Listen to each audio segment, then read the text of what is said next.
Good morning, everybody, or afternoon. I guess it's afternoon. It's 12:18 where I'm at.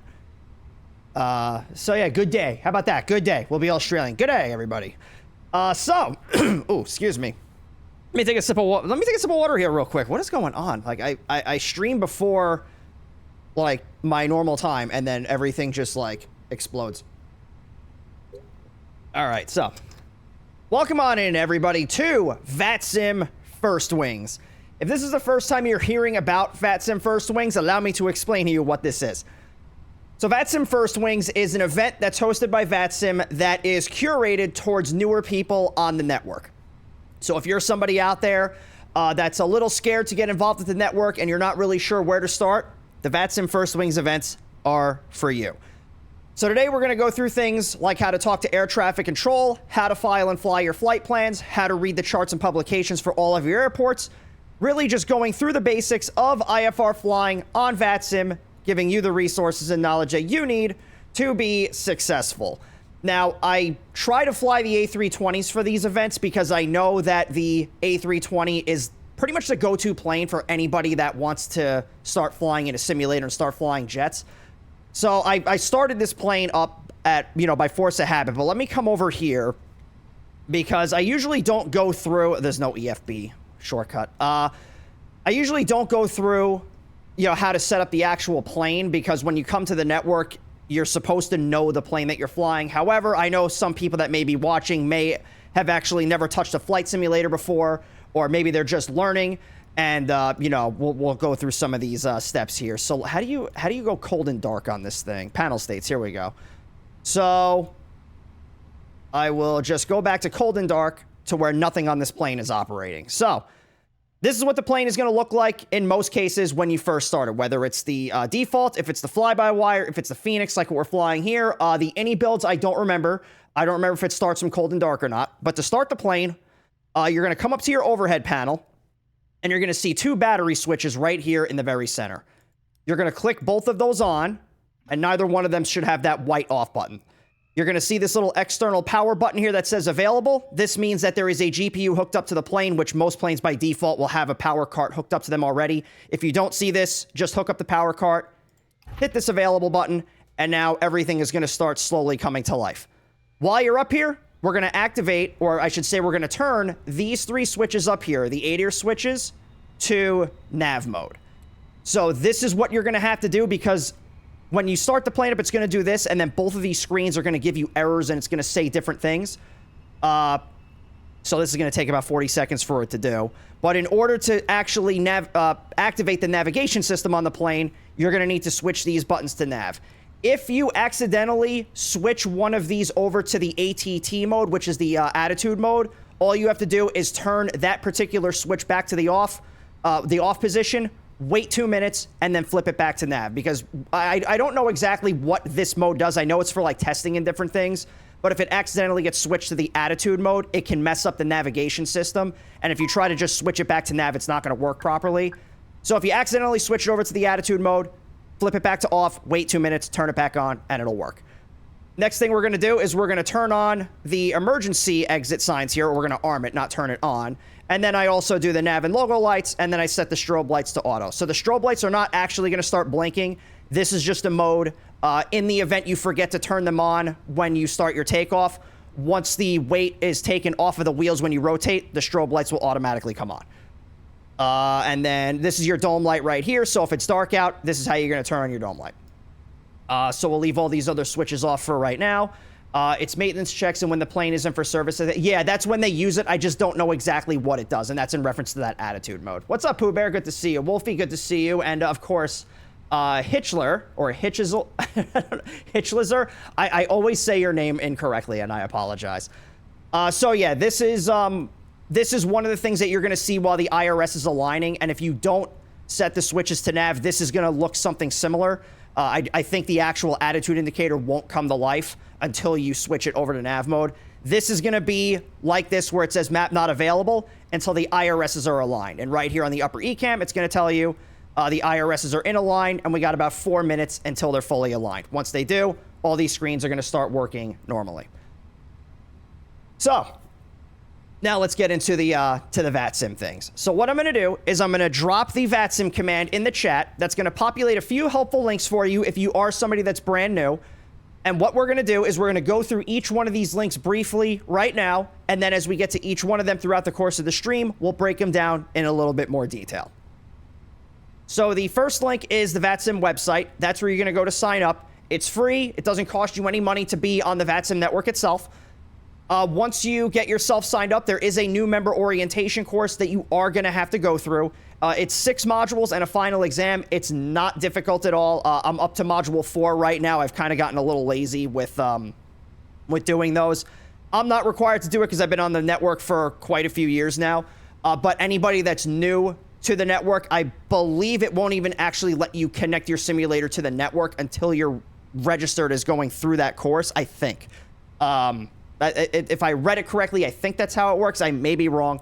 But that is a membership orientation that you are going to have to go through. Again, it's not very complicated. Everything is spelled out for you pretty easily. And it's going to go over some really important basic things that you're going to need to know. So make sure you take that new member orientation course, take that test. Once you're done with that, you're going to head over to the resources section of VATSIM's website, and you're going to download one of the pilot clients that you'll need in order to connect your simulator to that network. So depending on the simulator that you're using determines which one of those clients you're going to get. So just make sure you download the right one. You have to do the first exam to be able to join. Okay, perfect. You actually got Navigraph now. Nice. Yeah, we're gonna talk more about that once we get into the flight planning phase of things.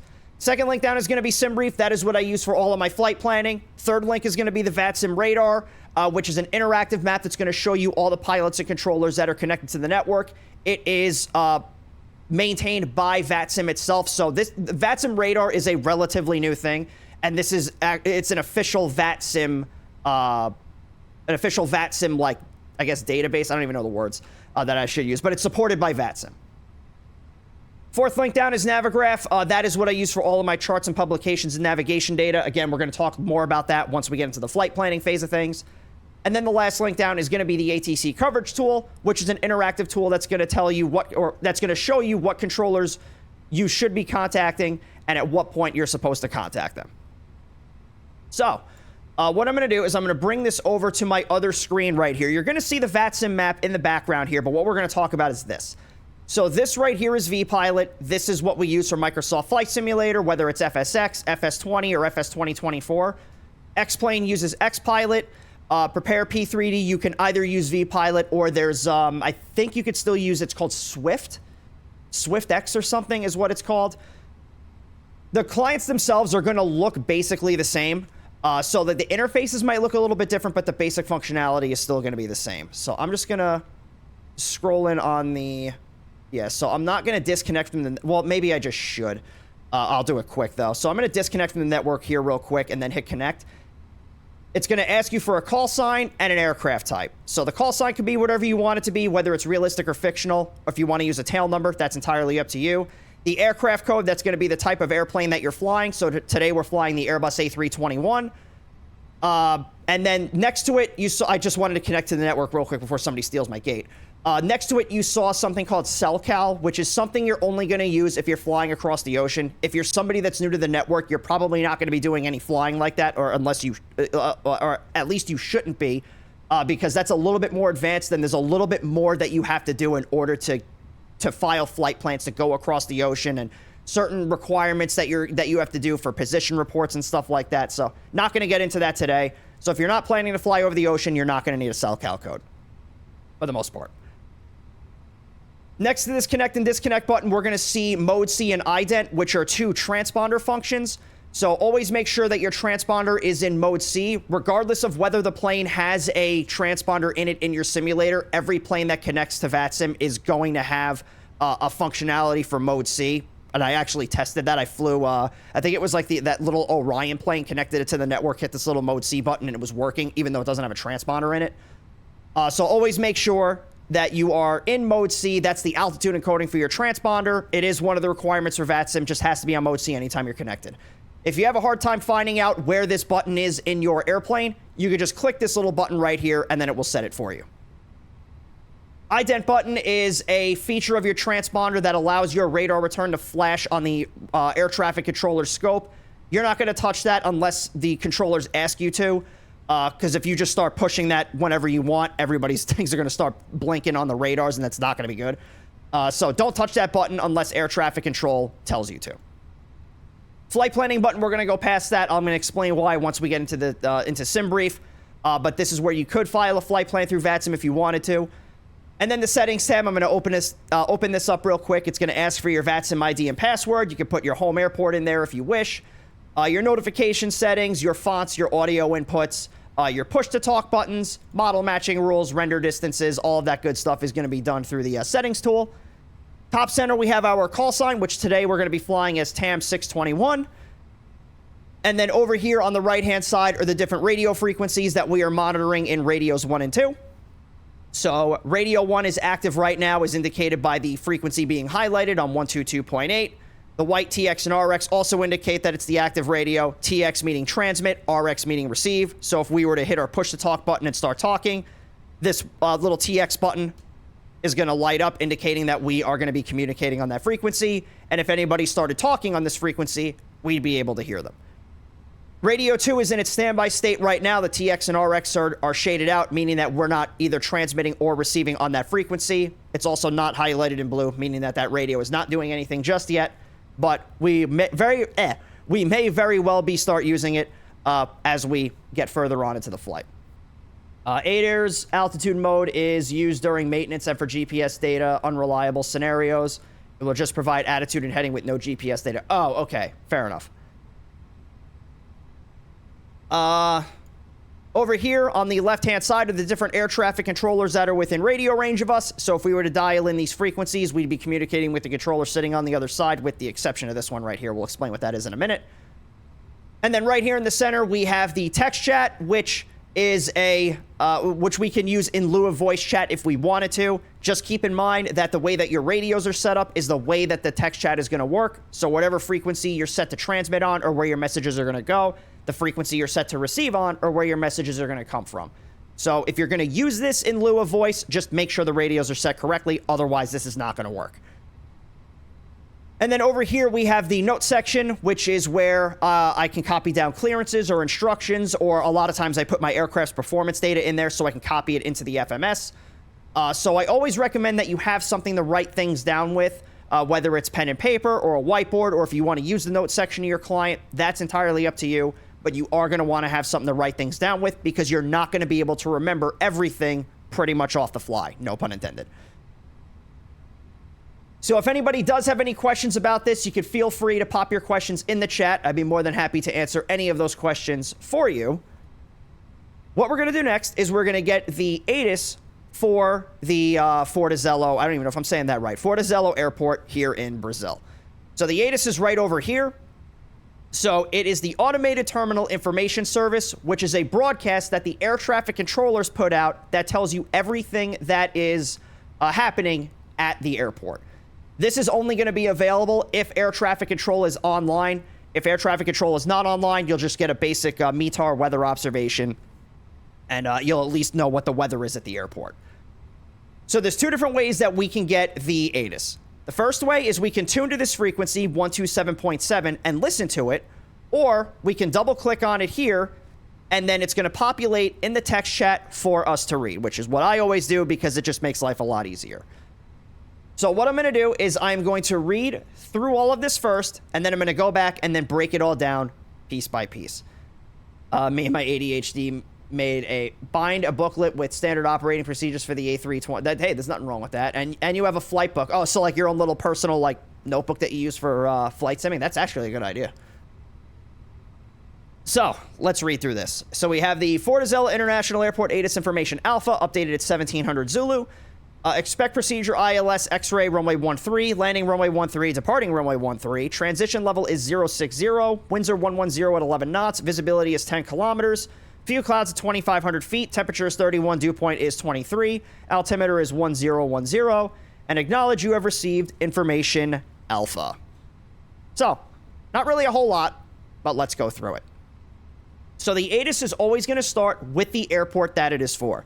So before you start going through all of this information, make sure that you're looking at the correct airport first. So the ATIS is for SBFZ, which is the identifier for the Fortaleza airport. So we're looking at the right airport, so we're going to continue reading this through. Here it says Fortaleza International Airport ATIS Information Alpha. So Information Alpha is the ATIS that is active for the airport. So when the controllers update the ATIS, they are going to attach a letter designator to it. So that way, when you contact them for the first time and you tell them the designator that you have, they're going to know that you have reviewed the ATIS and they're going to know whether or not you have the correct one. So usually at the top of every hour is when the air traffic controllers are going to update the ATIS. Sometimes they do it every half hour, just depending on what's happening at the airport. But for the most part, it's at the top of every hour. So for the hour of 1700 Zulu, ATIS Information Alpha is going to be active. And right now it's 1733, so we are certainly looking at the correct ATIS. At 1800 Zulu, it's going to switch over to Information Bravo. So the time right here, 1700 Zulu, is the time that the ATIS was updated. Everything in aviation is in Zulu time. If you don't know what Zulu time is, it's a coordinated time zone that we use for all the time zones across the world, so it's easy no matter where you are. Rather than trying to adjust for 24 different time zones, everybody just gets set to Zulu time. Your plane, in most cases, is going to give you a clock in Zulu time, so I'll bring this back over to the A320 here for a second. So right down here on this lower ECAM screen, this is the current Zulu time right here. This is 17 hours, 34 minutes. So 1734 Zulu is the current time. Next, we have expect procedure ILS X-ray runway 13. So if you are an arriving aircraft, you can, or if you're an arriving IFR aircraft, you can expect to shoot the ILS X-ray runway 13 approach. Landing runway 13, departing runway 13, pretty self-explanatory. You're going to be landing runway 13. You're also going to be departing on runway 13. Next, we have transition level 060. So this is an altitude where we are going to switch from the local altimeter setting to the standard pressure setting. So transition level 060 means that when you are descending from your altitude at 6,000 feet, you're going to switch over to the local altimeter setting for the airport. We're going to get more into the altimeter setting here in just a little bit, but when you're descending, this is the altitude at which you're going to make that switch. Next is the weather observation for the airport. So the winds are 110 at 11 knots. So the first three numbers are the wind direction. The last two numbers are the wind speed. So the wind direction is broken down into a numerical format, so it's easy for you to determine what runway you could be using because your runways are numbered based on what direction they face, and it's going to help you calculate your headwind and crosswind component for your takeoff and landing. So if you were thinking of the wind direction like compass headings, north is 360, south is 180, east is 90, west is 270. So 110 is pretty much like south, or it's more like east-southeast, I guess, like east-southeast if you know those particular directions. But it's sort of almost directly from the east, and the speed is at 11 knots. Did a flight from LJ to Copenhagen a few days ago. Had to cut it short, sadly, as I was just starting my descent. Yeah, I hate it when I have to cut a flight short because of things, so I get that. Next, we have our visibility is 10 kilometers. So the visibility is either going to be reported in kilometers, statute miles, or meters. Just depends on what country you're in. That's how far ahead of you can see. Next, we have our cloud coverage, which is at 2,500 feet. Our cloud coverage is few at 2,500 feet. So there's 4 different types of cloud layers that you could see: few, scattered, broken, and overcast. The number is your cloud height above ground level in hundreds of feet. Temperature is 31 degrees Celsius. Dew point is 23 degrees Celsius. So that's your outside air temperature and dew point. Always going to be in degrees Celsius. There's no other unit of measurement that we use to measure temperature. QNH 1010 is the altimeter setting, or the barometric pressure for the airport. So I'm going to plug that into the airplane's altimeter window, and then the altimeter is going to display what our height above sea level is, or what our elevation is. 2 different ways you can get an altimeter setting. One is in inches of mercury. The other is in hectopascals. The easiest way to tell which one you're looking at, if the altimeter setting starts with a 2 or a 3, it's in inches of mercury. If it starts with a 1 or a 9, it's in hectopascals. Lastly, we have acknowledge you received ATIS information alpha. So just reiterating, when we contact air traffic control, we're going to let them know that we have information alpha. That way they know that we have reviewed the ATIS and we're ready to comply with everything that is on here. So if you do have any questions about this, feel free, pop them in the chat. I'd be more than happy to answer any of those questions for you. What we're going to do now is we're going to head on over to SimBrief, and we're going to start getting a flight plan put together that we can then file on the VATSIM network. So for this, we're going to head on over to SimBrief.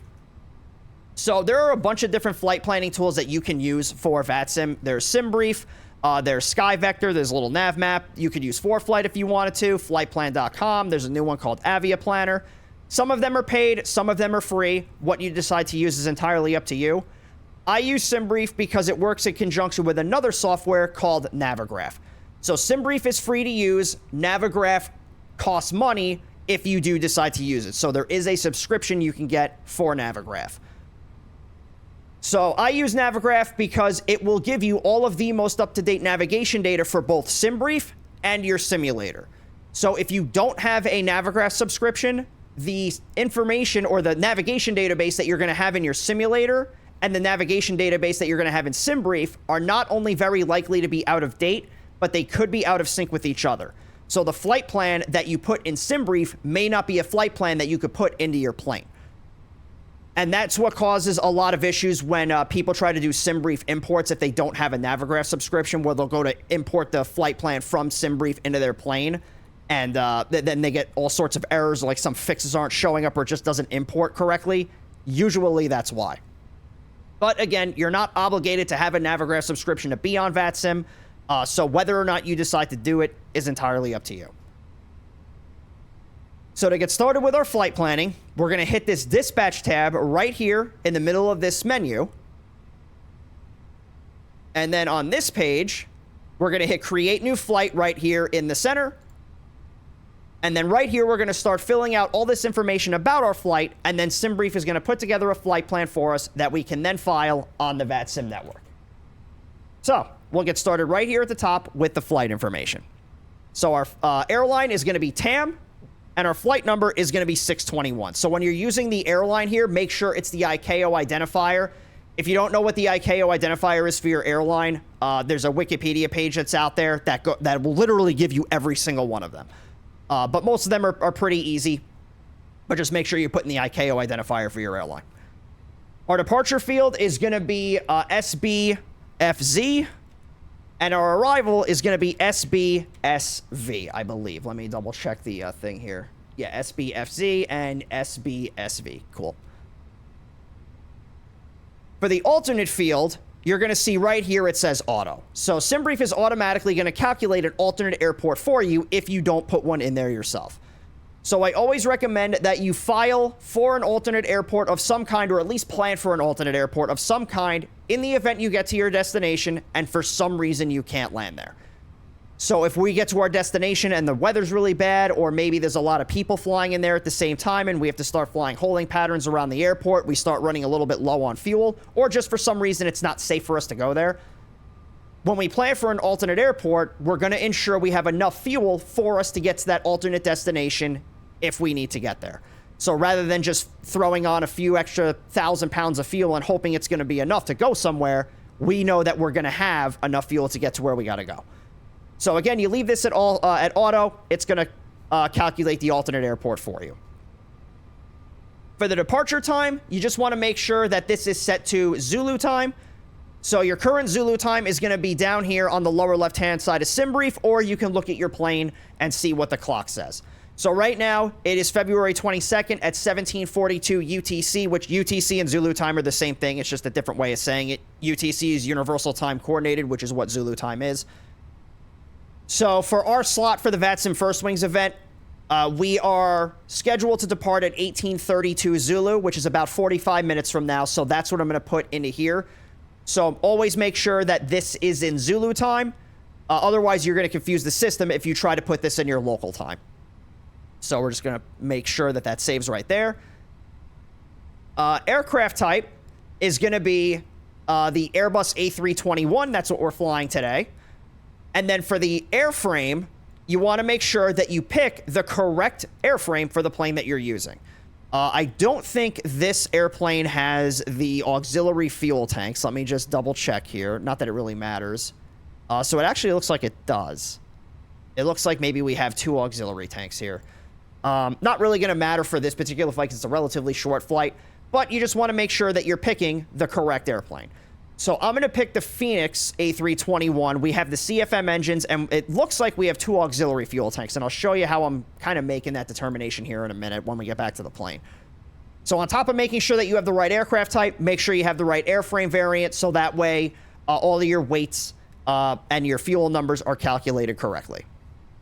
Twitch changes so I can't copy and paste to the 40 streams at the same time. What do you mean? One thing I have to do is figure out how to do a holding pattern. I have a video on that. It doesn't really go through how to set up a holding pattern in a plane, because like this one, you can, like in the A320 and like the 737 and such, you can actually program the plane to fly like the holding pattern entry and do the actual pattern for you. But I do have a video on YouTube on what a holding pattern is and then how you're supposed to fly it. Next, we have the climb, cruise, and descent profiles. So the climb and descent profiles are the different speeds that you're going to fly during your climb and your descent. So for the climb profile, there's only one profile that the Airbus has. So what this is telling us is that we're going to climb at 250 knots until we get to 10,000 feet, because that's the speed limit. We can't fly faster than 250 knots below 10,000. And once we get above 10,000, we're going to accelerate to 300 knots. And then we're going to maintain 300 knots until we get to Mach 0.78. And then it's going to be Mach 0.78 up to our cruising altitude. The descent profile is our climb profile in reverse. For the cruise profile, there's 2 different ways that you can calculate this. One is through the cruise dropdown, and you can select the cruising speed that you want to fly at, or you can utilize a cost index. The cost index is not something that every plane is going to have, and what it is, it's a formula that's going to determine how efficient your engines are going to be throughout the course of your flight. The higher your cost index, the faster you're going to fly, and the more fuel you're going to burn. The lower the cost index, the slower you're going to fly, and the less fuel you're going to burn. With the Phoenix A320s, or with the Phoenix aircraft just in general, I leave that at auto and let SimBrief decide what the cost index is going to be. For certain planes, the developers have a certain cost index that they want you to use, which is going to make sure that you're burning fuel a little bit more accurately in terms of the flight plan that's going to get generated here. Now, whether or not you're going to use a cost index comes down to the plane that you're using. Basically, if your plane has an auto throttle system, you're going to use a cost index. If your plane doesn't have an auto throttle system, you're going to use the cruise drop down and pick what cruising speed you want to fly at. Next, we have our selections down here. So OFP layout is going to be set to LITO. This is what it defaults to. This is, for me, the easiest type of flight plan to read, which is more of like a Lufthansa Airlines kind of format. If you wanted to be a little bit more immersive and pick the airline that you're flying with, that's entirely up to you. But these are going to generate different formats, so one may be significantly harder for you to read than the other. I stick with LITO. It's the easiest for me to read, so I don't change that. AirRack cycle is going to be in reference to the navigation database that we are currently using. So right now we are on AirRack cycle 2502, which is valid between February 20th and March 19th, 2025. So this is going to be the navigation database from Navigraph. If you didn't have a Navigraph subscription, this would likely be a different AirRack cycle. So just keep in mind what the date ranges are between each one.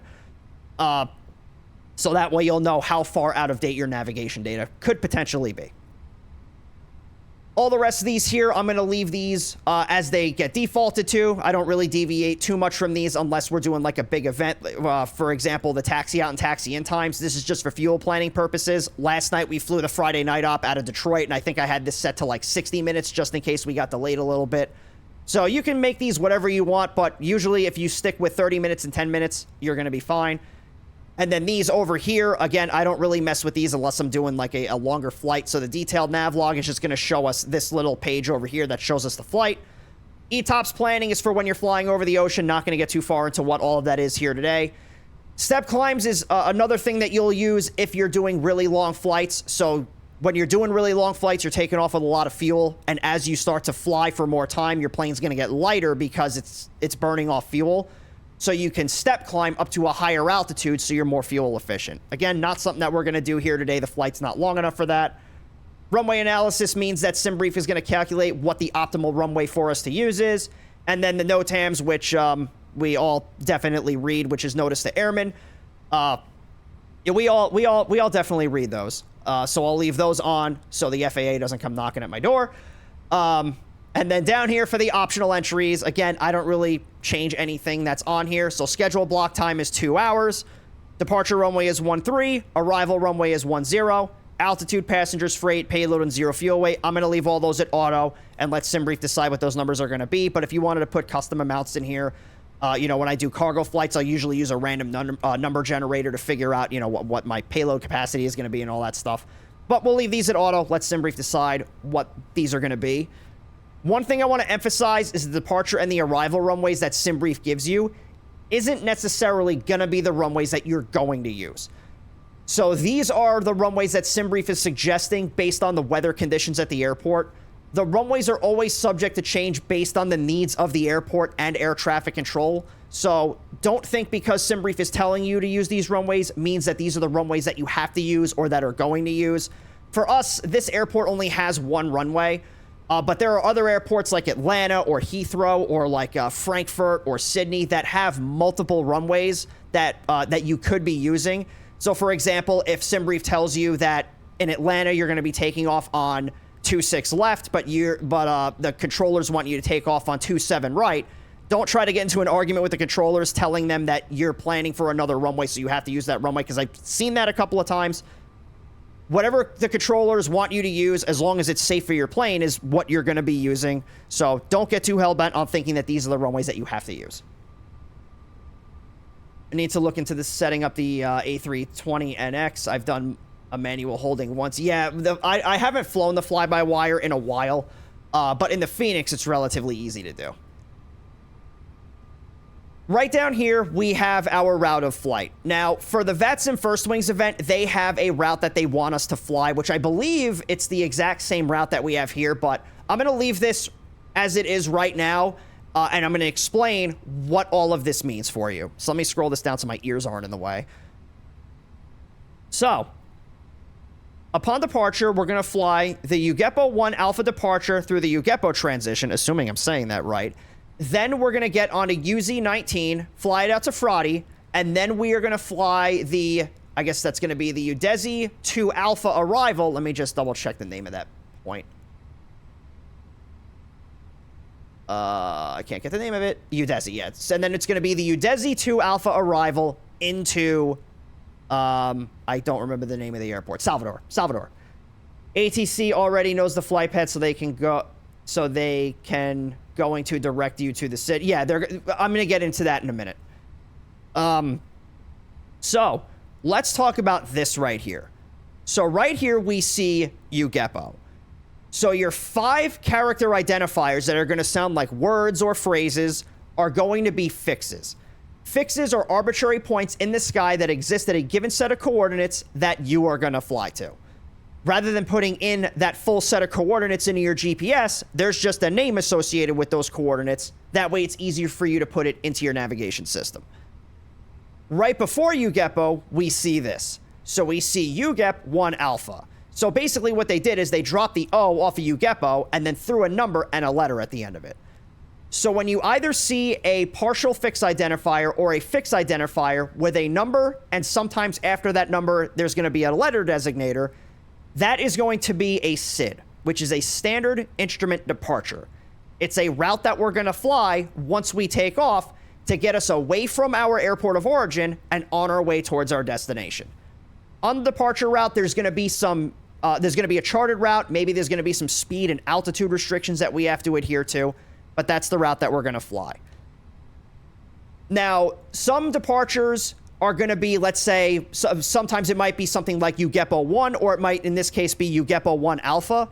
So if you see a partial fix identifier and then there's a letter at the end of the number, that is going to denote what runway you're going to be using. So different airports have different ways as to how they identify their different departures. So like in the United States, it would be like, like the Aussie 1 into Atlanta, or the Windy 2 into Chicago. So it's just going to be a fix identifier with a number, And then other airports like this one will have a letter designator at the end, because some departures are runway specific, while other departures are specific to the direction that you're going to be going.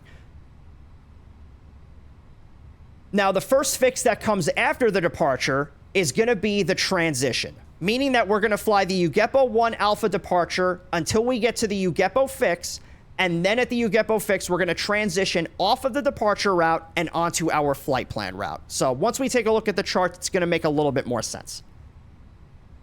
After UGEPO, we see UZ-19. So this is going to be an airway. And airways are highways in the sky that are made up of multiple fixes that you are going to track for however long it is that you're on that airway. Let me take a sip of water here real quick.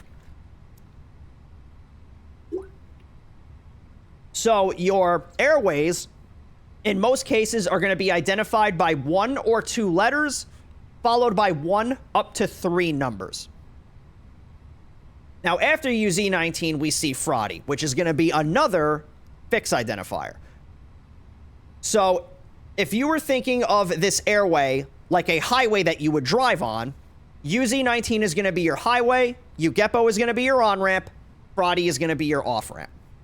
So we're going to hop on UZ-19 at UGEPO, and then we're going to track every fix along that route until we get to Fraudy, and then from there we're going to leave that departure. That airway. Then after Fraudy, we see UDESI 2 Alpha. So it's another fix identifier with a number and a letter at the end of it. So when you see that at the end of your flight plan, that is going to be a STAR, which is a standard terminal arrival route. It's going to be the same concept as a SID, but instead of it taking us away from the airport, it's going to bring us down to the airport. So it's going to be a charted route that we're going to fly. There might be some speed and altitude restrictions that are on there. And once we get closer to Salvador, we'll take a look at the UDESI 2 Alpha arrival to make sure that we're going to comply with everything that is on there. But this is the route right here. Now, the route that we got for the event itself, I believe, let me pull this back over here because I have to pull up my email.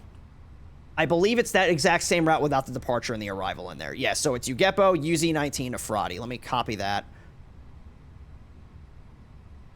So some countries, you're going to file for your departure and your arrival in your flight plan. Others, you're not going to. This is the event route that we're going to use, so I don't want to put the departure and the arrival route in there. So we'll just keep it like that. I'm then going to hit Analyze right here, so that way it regenerates this. And then Air Traffic Control is going to tell us what departure and arrival we're going to use. What's the difference between SIDS and STARS? Is STARS for VOR, not IFR? So SIDS and STARS can either be just like based off of VORs, or they could be RNAV. It's not usually like it's not specific. Well, I don't know if I want to say it's not specific, but like SIDS and STARS, they can be based off of VOR radials, but some of them aren't. Some of them are RNAV. And you're not going to use SIDS and STARS as a VFR pilot. Those are mainly used by IFR flights.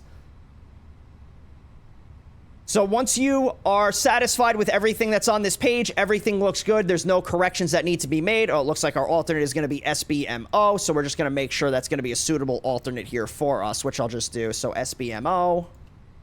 So this is one thing you want to make certain of, that the alternate airport that it's going to give you is suitable for the plane that you're flying, which 388 feet in elevation. The runway is 8,500 feet long. That's definitely going to be able to handle an A321. So we're good there. So we're going to hit Generate Flight on the upper left-hand side of the screen right here.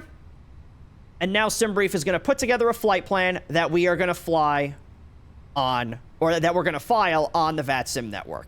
So I'm just going to read through this page here and then kind of break things down as I go through it. So flight number and call sign are both going to be TAM 621. Departure is Fortaleza, Fortaleza, not Fortaleza. Fortaleza, and our arrival is going to be Salvador. Alternate is going to be, I don't even know the name of that place, Zumbi dos Palmares, which you already know that it's going to be a suitable alternate for the plane anyway. Aircraft is going to be the Airbus A321. Departure date and time is going to be February 22nd at 18:32 Zulu.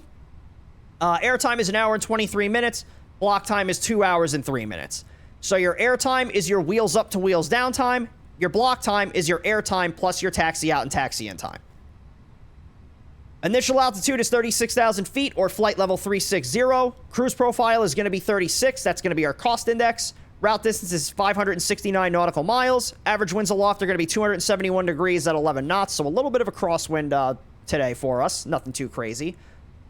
Block fuel is 19,862 pounds. That's how much fuel we have to put on board the plane. 8,996 of which are going to get us down to Salvador. So the rest of it's going to be some contingency fuel, reserve fuel, and enough fuel for us to divert out to our alternate just in case we have to. We're going to have 160 people on board the plane with 5,082 pounds of cargo. And then over here we have our zero fuel weight, takeoff weight, and landing weight. So we just want to make sure that the numbers on the top are less than or equal to the numbers on the bottom, which in this case, all of them are. So we are good to go there. Our route of flight, once again, it's added a few things to it. So it has our airport of origin along with the runway that we're planning on using. This shaded out information right here is our cruising airspeed and cruising altitude. So 461 knots at an altitude of flight level 360. We have our route of flight once again with the airport of our destination with the runway that we plan on using. And then right here, we're going to see these DCT identifiers. So we have DCT UGEPO and then Fright DCT to SBSV. So that is going to be an abbreviation for direct, meaning that you're just going to fly from one point directly to another. And you're going to see that when you're flying between two different points and there's no airway that's going to get you there. So sometimes in your flight plan, you're going to have 3-letter identifiers that are going to be VORs, which are ground-based navigational beacons.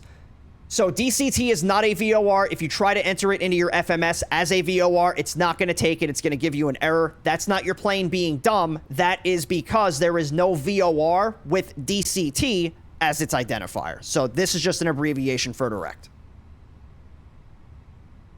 Next, we're going to take a look at the briefing preview because there is some information on here that we need to put into our flight plan for the air traffic controllers to know. So we're going to take a look at the fuel numbers here really quick. So we have enough fuel to make the trip to Salvador, 8,996 pounds, which is an hour and 23 minutes worth of fuel. An additional 15 minutes of contingency fuel just in case we can't make the approach on the first try. We have to go around and try the approach again. Adds an additional 1,610 pounds, which is 15 minutes worth of fuel.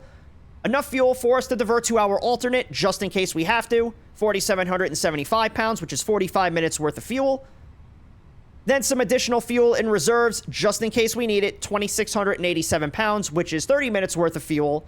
And then it adds an additional 10% of reserve fuel for our trip. Again, just in case we need it. 900 pounds, which is 8 minutes worth of fuel. Giving us a minimum takeoff fuel amount of 18,968 pounds, which is 3 hours and 2 minutes worth of fuel.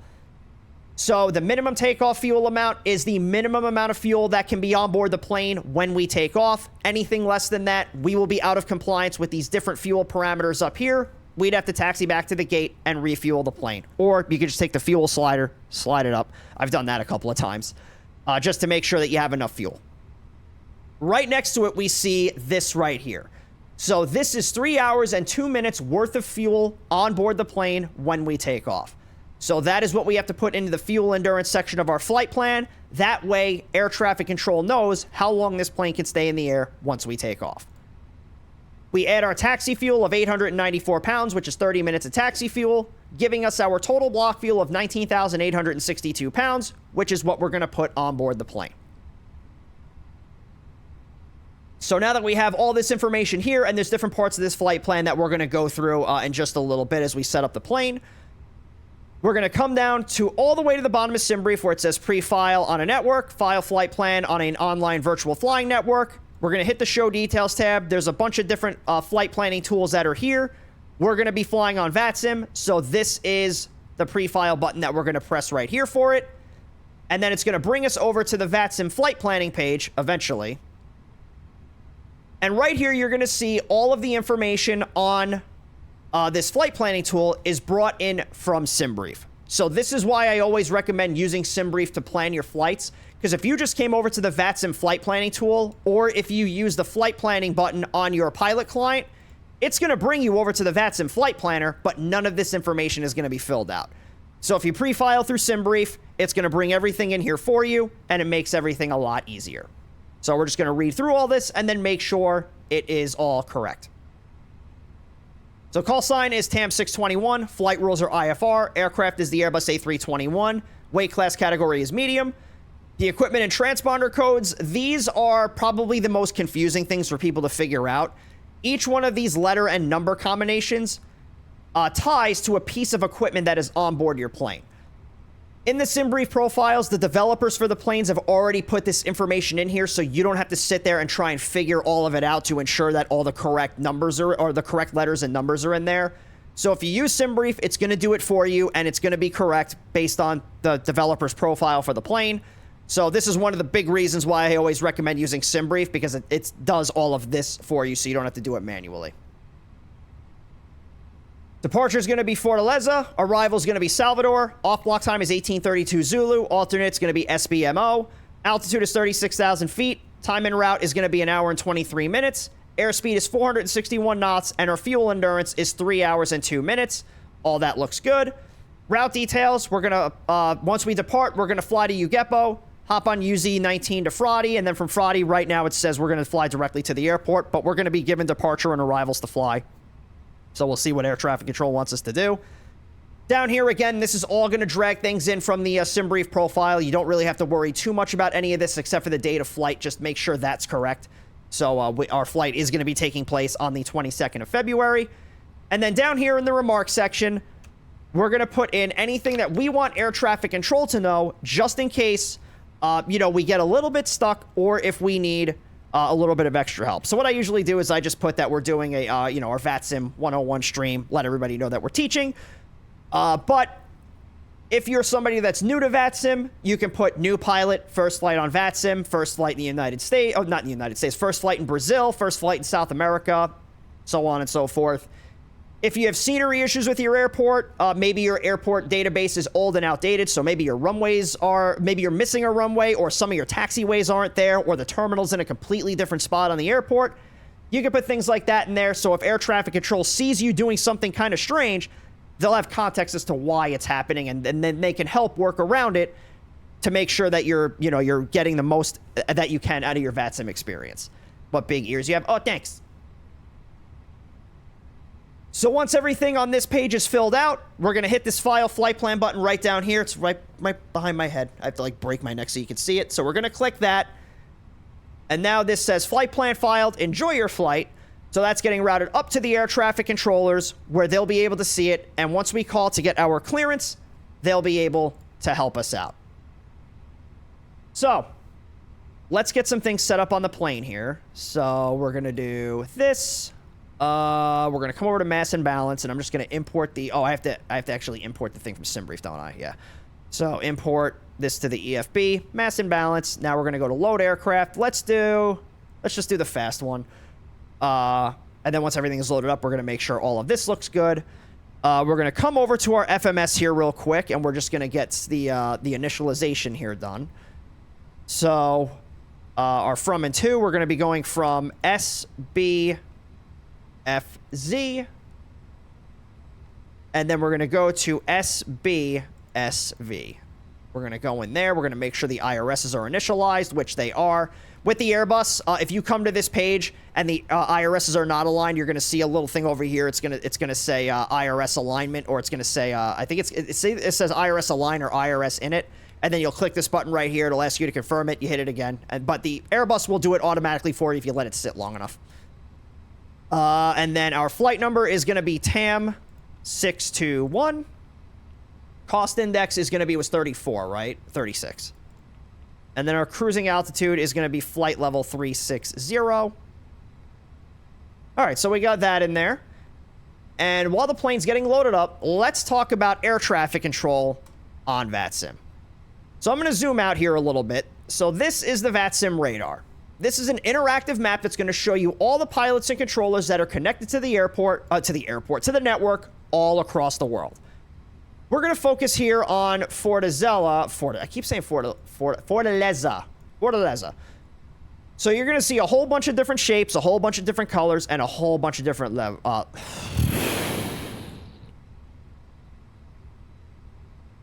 going to see a whole bunch of different shapes, colors, and letters. Says the boy in commas. Hello. Good to see you guys again. So, All these big green sectors that you see here are going to be your center controllers. So big green sectors are center controllers.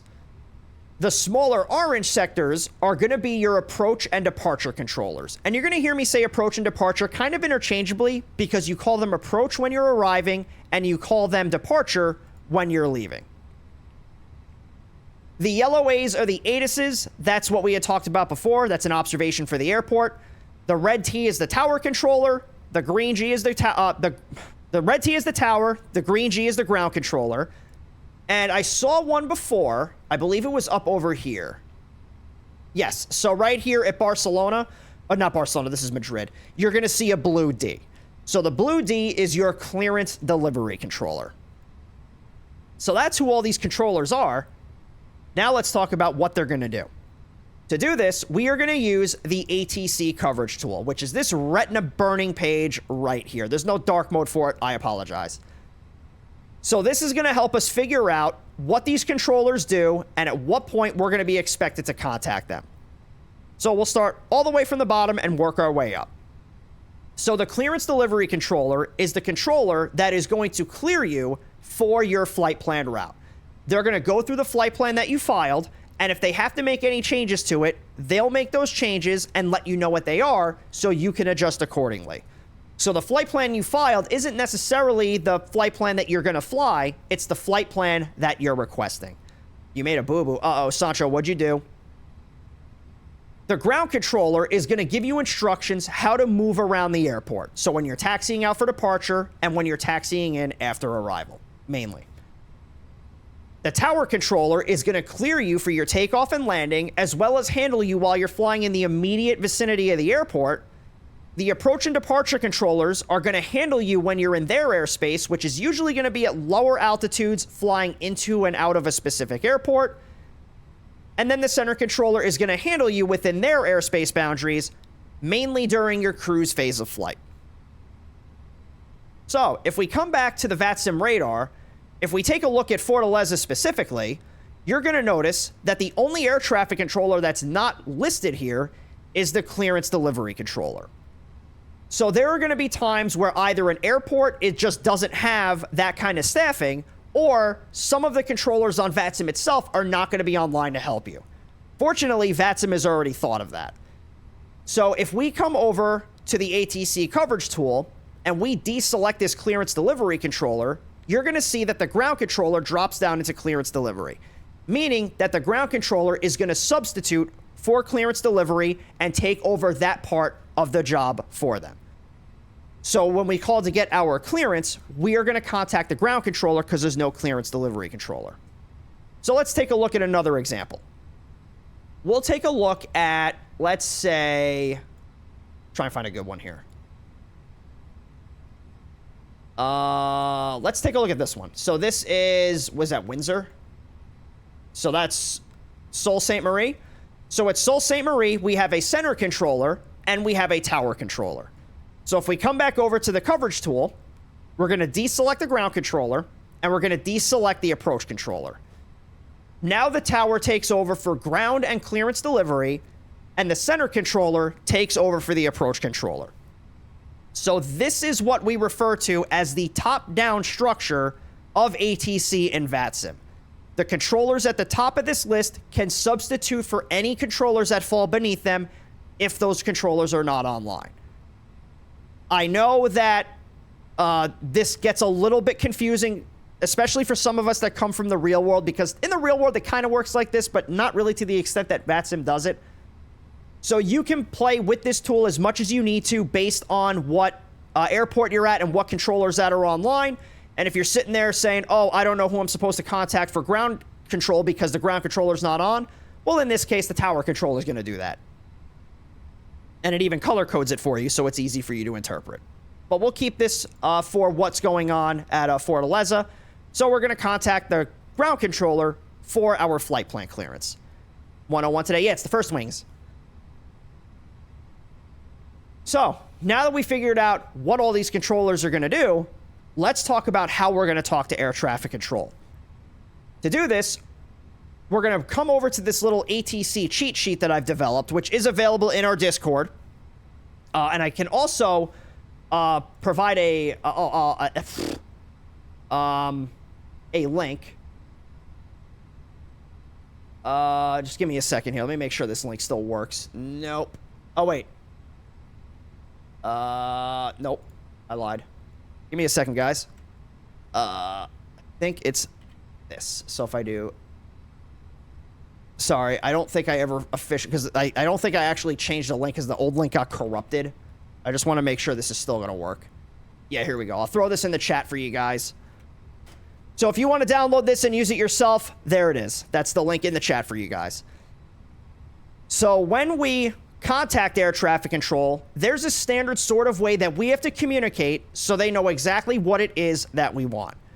And on this stream, we call this the 4 whiskeys of radio communication. The 4 whiskeys are who you're calling, who you are, what your position is, and what your intentions are. So the first whiskey is who we are calling, which is going to be the air traffic controller that we're going to get a hold of. And for us, it's going to be, I believe it's just Fortaleza ground. Because sometimes you'll say like the name of the airport. Other times you can just say, let me just double check this on the airport charts real quick. So the name of the airport is Pinto. I'll just say Fortaleza. Pinto, what is that? Pinto Martins? So Pinto Martins. So it's going to be Pinto Martins ground. That's the controller that we're trying to get a hold of. I put way too much effort into figuring that out. The second whiskey is who we are and that is going to be our call sign. Our call sign is TAM 621.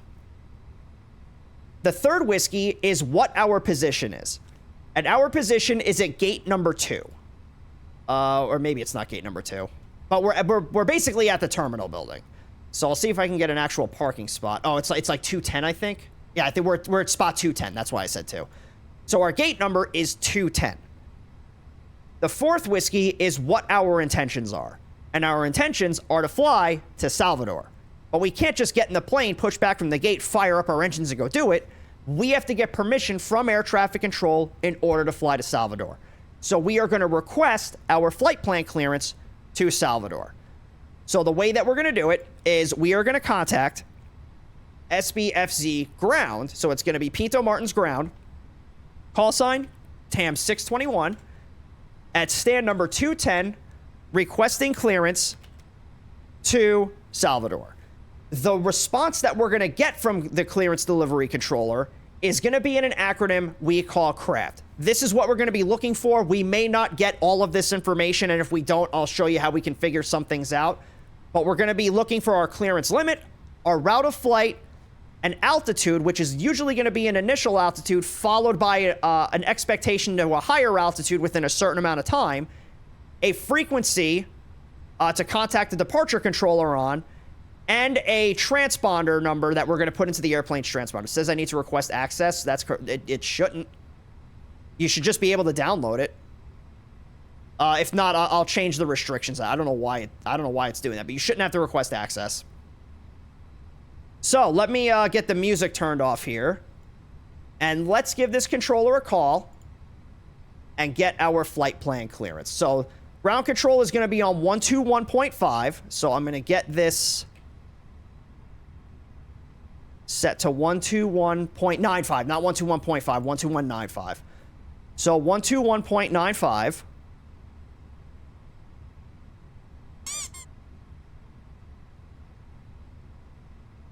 We're going to switch this over, and we're just... So I'll have to run that all again then, okay. So we're just going to wait a couple of seconds. No problem. To make so where no one's talking, so that way we don't step on anybody's transition. So before you start, before you just start talking on the frequency, make sure no one else is trying to communicate. So 5832, stand by.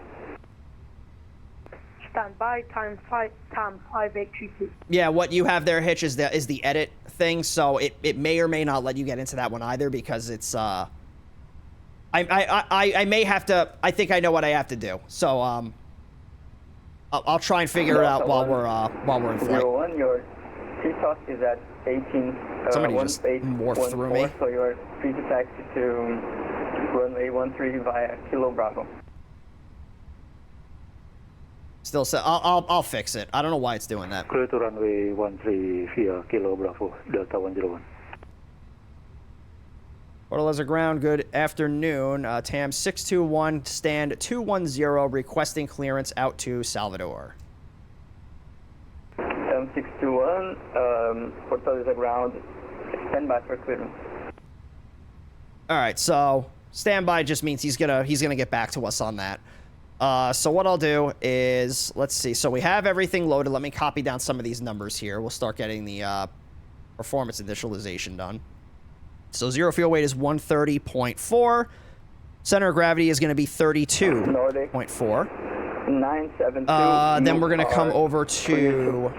push back and start facing west. This is something else. Okay, so After Delta 101 we have to do our behind. performance. Yeah, it's going to be here. So departure performance, Clear for push and start. sync the load sheet, sync the weather, so it all looks good. Calculate. V1 is going to be 142, VR is 142, V2 is 145. 311, are you ready to copy? And then flaps are going to be set to 1, trim down 0.3, flex temp is going to be 63 degrees. So it sounds like there's a couple of people ahead of us in the queue for clearance, so we'll just, might have to wait here a second. So our zero fuel weight Delta 101, please contact is tower on 130.4. frequency 129.0. Center of gravity is 32.4. Tower on 129. Block fuel is going to be 19.9. We'll just round it up. 19.9. And then all of this is going to... Exact 311. Actually, it may not because we don't have a runway selected yet. Or maybe it will. Ready to copy. NetJet Performance, we have V1 is 142. 301, you are Whoops, clear I'm doing this to wrong. VR is Salvador, 140. flight Invalid level entry. 3, Probably because I don't have a park runway 0. selected. Oh, never mind. I apologize. 410. And then 145. Flaps are 1, trim is down 0.3, Ugapo 1 Alpha departure. and flex temp is 63 degrees. 5237. So all that's set. Now all we have to do is our flight plan. I'm not going to put the flight plan in just yet, because if they change it on us, then I want to make sure that we... departing the Ugapo 1 Alpha departure. I have a for feeling one-way it's going to be exactly what we thought it was going to be. I'm going to get the Ugapo 1 ready. NetJet 311. Yeah, 311, read back correct. Report when ready for pushback. It works for you? Okay. I'll figure out how to, let's see if I can figure it out now, actually. So if I do... Baltic 117, ramp 309er, standing by for clearance, still just checking in. Yes, Air Baltic Let's see. 117, please stand by. I have some other aircraft with... Here we go. That need to take off earlier. That's okay, thank you, Air Baltic 117. All right, I am going to throw this in the chat again. Let me know if that works. Because it was set to restricted, that's why. So you should be able to access it. 559, solo Fortaleza. Aguarde a aprovação do plano de voo. All right. So we have a company message here. 75832, are you ready to push back and start? Ready for pushback and start. Yeah, so it might be a little bit of a delay. 75832, you are pushback and start facing west. You got it now? Okay, so what I'll do is I'll update the link in the Discord. 5832.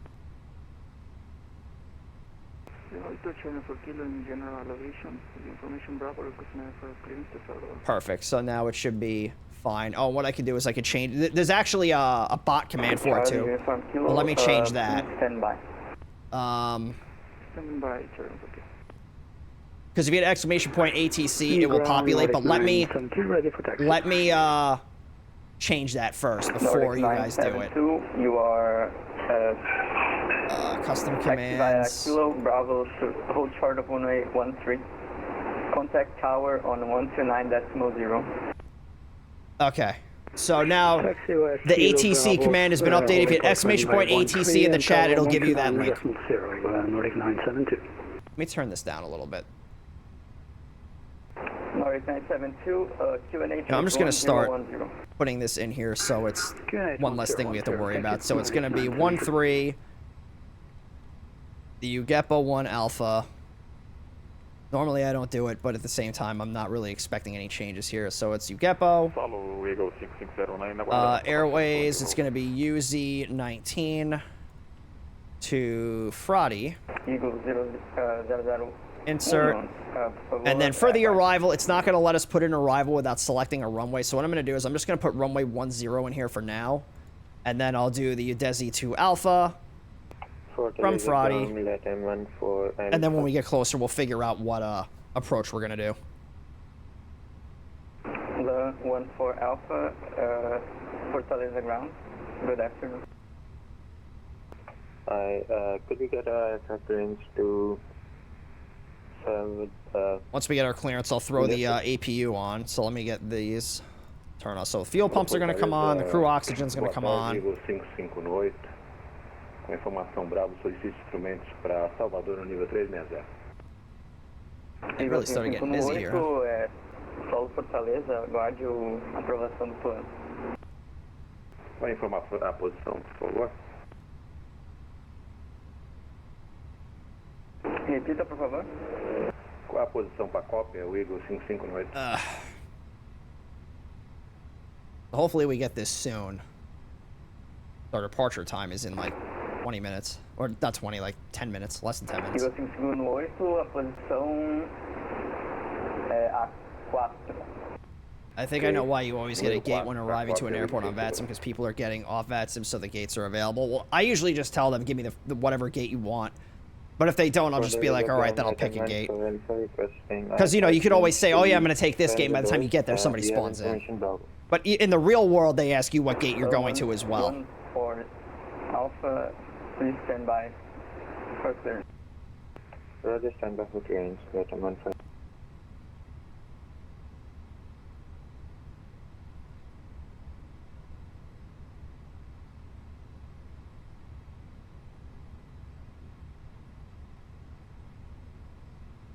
Around TAM 621. I'm not sure if you tried to raise us for clearance yet, but we're waiting. TAM 621, please stand by. All right. I know he said a couple of TAMs. I just wanted to make sure I didn't miss it. To runway 13 via Kilo. So yeah, it's a little, it's getting a little busy at the airport here, so it's all good. The nice thing is the taxi's not very long, so I'll wait till we get our clearance to turn on the APU. Oh, while I'm here, what I can do, because I didn't do it, I didn't start my A-cars. Hey, Cross forgot to start his A-cars again. 5832, we are ready to taxi to runway 13 via Kilo Bravo. Please contact. Oh yeah, I'll get this started here. And again, if anybody does have any questions, feel free, pop them on in the chat. I wonder why it gets busy. These VATSIM First Wings events are pretty popular.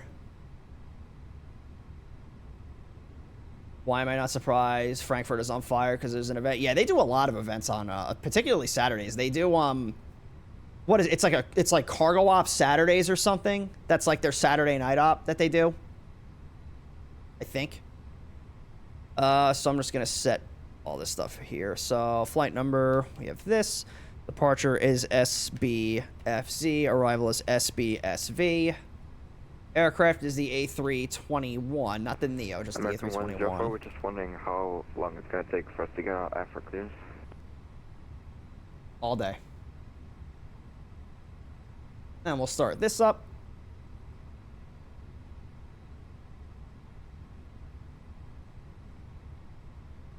Hopefully it doesn't take too long.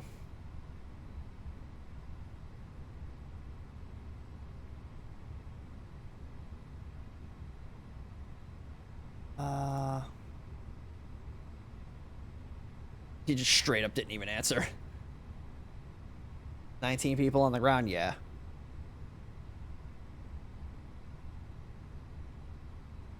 Fortaleza gone.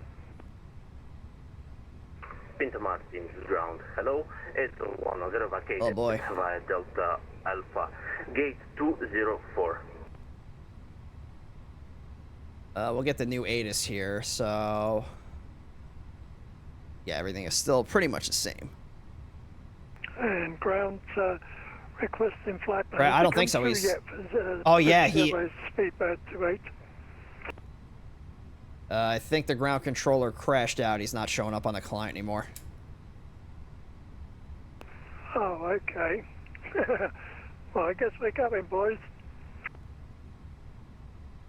Tower 1290. So yeah, there we go. He's back up. Yeah, I think his client crashed. We'll just give it a minute. Yeah, hopefully we're not spending too much time on the ground here.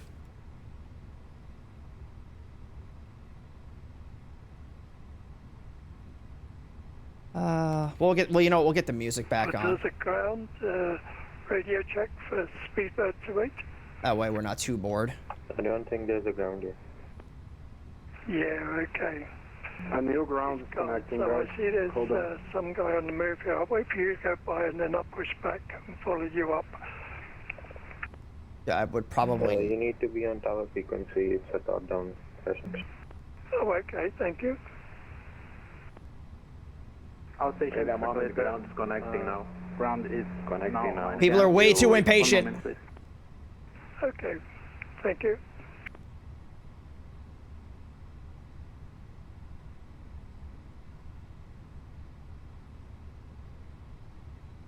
Let's see. Everything is pretty much set up here, so we don't have to... There's nothing else for us to do except to push back from the gate and start up.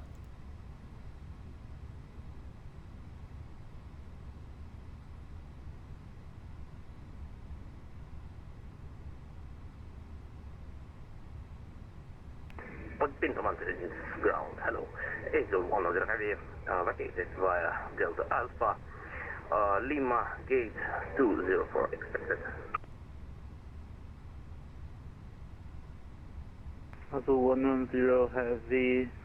Unfortunately, gate 204 is now it's not available. Continue taxi via Alpha Lima standard expression. What's the thing with people doing a radio check with no request? Yeah, I don't understand that. If you want to do a radio check, switch over to like 123.45. Transmit on radio 1, receive on radio 2, key up your mic. If you hear it, it works. You don't need to call air traffic control for a radio check. Alpha Lima, hold short Lima. Hold short Lima, thank you very much. So ground is definitely back. Good afternoon. Requesting clearance to Salvador. Information Bravo. Forgot to say your call sign. All stations though holding for clearance. Stand by 1 minute. I'm just checking the CTOT, and I will be calling you by your CTOT. If anyone already had your clearance and wants to push, then contact me. Oh, okay. Thank you. I'll do yours back up to speed. Okay, standing by with Speedbird 28. Yeah, we didn't even get our clearance yet, so we can't push back. 2 ready for taxi. 75 runway 13. Holding point runway 13 via Kilo Bravo. That's him, right there. Yeah, the nice thing is I didn't turn on the APU, so we're not burning any fuel just yet. Not that it's going to take us 30 minutes to taxi out, but... QNH 1012. Time 5832.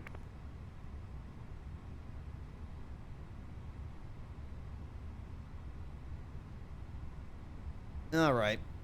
So sorry for the kind of slowdown here, but it's just going to be a little bit till we get our clearance. So this happens with events. Sometimes you just get a little bit delayed. American 104, go ahead. American 104, did you got your clearance already? No, not yet. Roger, American 104, you're cleared to Salvador S file level 380. When I throw this up on YouTube, I'll make sure I timestamp it. It's like, hey, if you want to not sit here and watch me stare at other airplanes for an hour. 5231. Looks like everyone is new here. Well, that's the idea. These VATSIM First Wings events are catered towards newer people. So obviously they're going to be a little bit more lenient with you. 13, American 104. I just wish they wouldn't, because like they have these time slots every 2 minutes, and I feel like that's just way too little. Because if somebody gets stuck and you're stacking planes like that, it can start to cause issues. I wish they would do it like every 10 minutes. You. This is getting hot in the cabin without the APU running. It shouldn't, because we have the preconditioned air coming through. Okay, apologies for that. Flight level 360, speedbird 28. And if, Roger, no problem. oh, these aren't linked up? Going to need a tune-up after that. And if it feels like it's a little too hot, maybe you just need to not be a baby. 5221.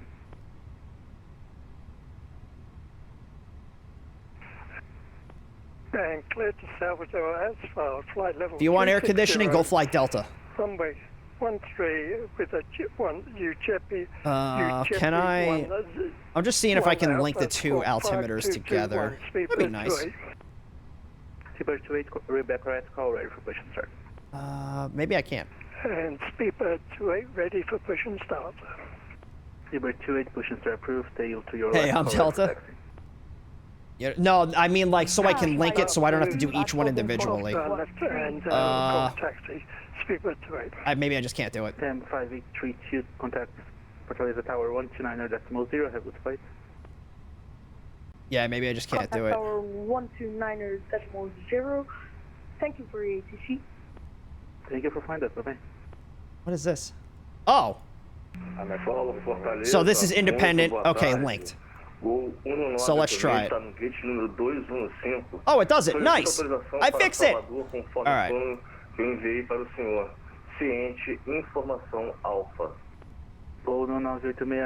I want to push. Let me push. I'm a peacock captain. You got to let me fly on this one. What is that? What airline is that? That's a cool looking plane. It's got a crown. Is that Speedbird? Is that like an old British Airways? Yeah, that's British Airways. Oh, that's cool. I want that livery. Aim for the bushes. There goes my hero.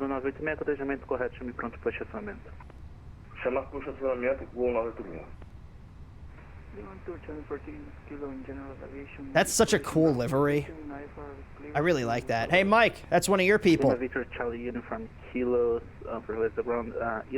do I smell tea? You need to wait a little. I need to give clearance for those. Why do I have the urge to go to the harbor? Is that an A319? I don't think so. Ground there, Baltic 117 at ramp 3009. I was put Maybe. on standby also from the last ground. I don't have a slot and I'm okay with waiting. Just you it looks like it's a 7-3. Waiting for my clearance to Salvador. Yeah, that's a 7-3. 117. Yeah, we'll give you clearance as soon as possible. Hurry up! Thank you. Fortaleza running good Get the jetway out of here. With information Alpha requesting our clearance for Salvador, please. Okay. 7552. BA used to run 7-3s. Do they not fly 7-3s anymore? Working on my home built throttle quadrant right now. Nice. Runway 13. Ujepo 1 Alpha departure. Squawk 522. They don't. Oh, that's sad. I feel like the 7-3 would be really good for their domestic flights. Clear to Salvador. Via that Ujepo 1 Alpha departure. Flight level 340. He's a little confused on how to push back. 5222 time 552. Maybe he's trying to use because the PMDG it has like there's like a self-use thing. Maybe he's a little confused with that. Time 621 Fortaleza ground. Tam 621, we're ready. Tam 621, you're clear to Salvador asphalt level 360 runway 13 via the Ujepo 1 Alpha departure. Squawk 5215. I'm just gonna do it here. Okay, we are cleared to Salvador via the Ujepo 1 Alpha departure off runway 13, flight level 360, squawk 5215, TAM 621. TAM 621, Rebecca Red, call ready for push and start. Already push and start, TAM 621, thank you. Alright, so. So we are cleared. We are cleared to Salvador via the Ujepo 1 Alpha departure from runway 13. We're cleared up to flight level 360, and our transponder code is 5215. So this transponder code is going to be what I put into the airplane's transponder, so that way the controllers can see us on their radar screens as TAM 621. So the way you put your transponder code into the Airbus, we're just going to clear this out right here so it's all blank. We're going to do 5215, and now we're going to show up on the controller's radar screen as TAM 621. So we'll leave that as is. Our flight plan is already in the plane. So let's take a look at the UGEPA 1 Alpha departure. So before you start looking at any of these charts, you want to make sure you're looking at the right airport and you're looking at the right chart. So up at the top, we have SBFZ, which is Pinto Martins International Airport in Fortaleza, Brazil.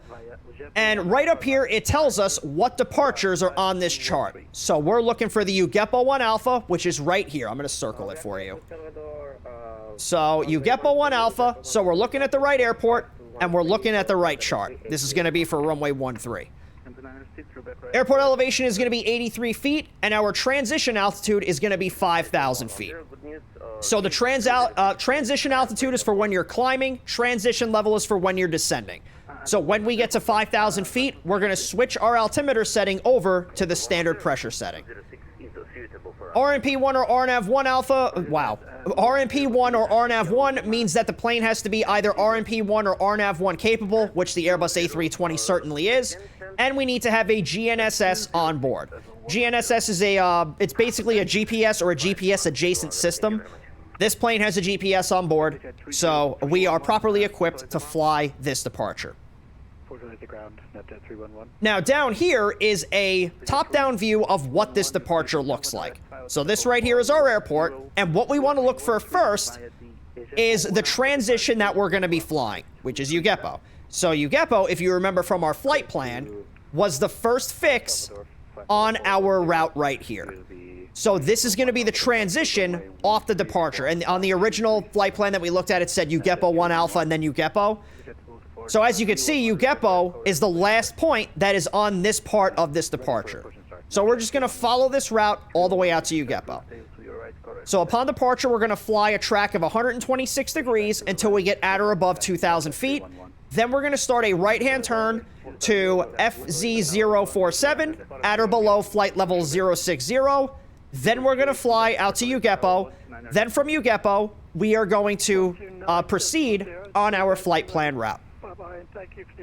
So this 126 degree arrow coming off of the runway means that we're going to track 126 degrees. This number right here is an altitude restriction. And the way that you read your altitude restrictions is you look for where the altitude falls in reference to that line.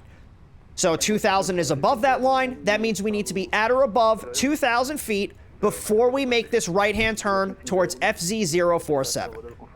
Here we have flight level 060 beneath this line. This means we have to cross FZ047 at or below 6,000 feet.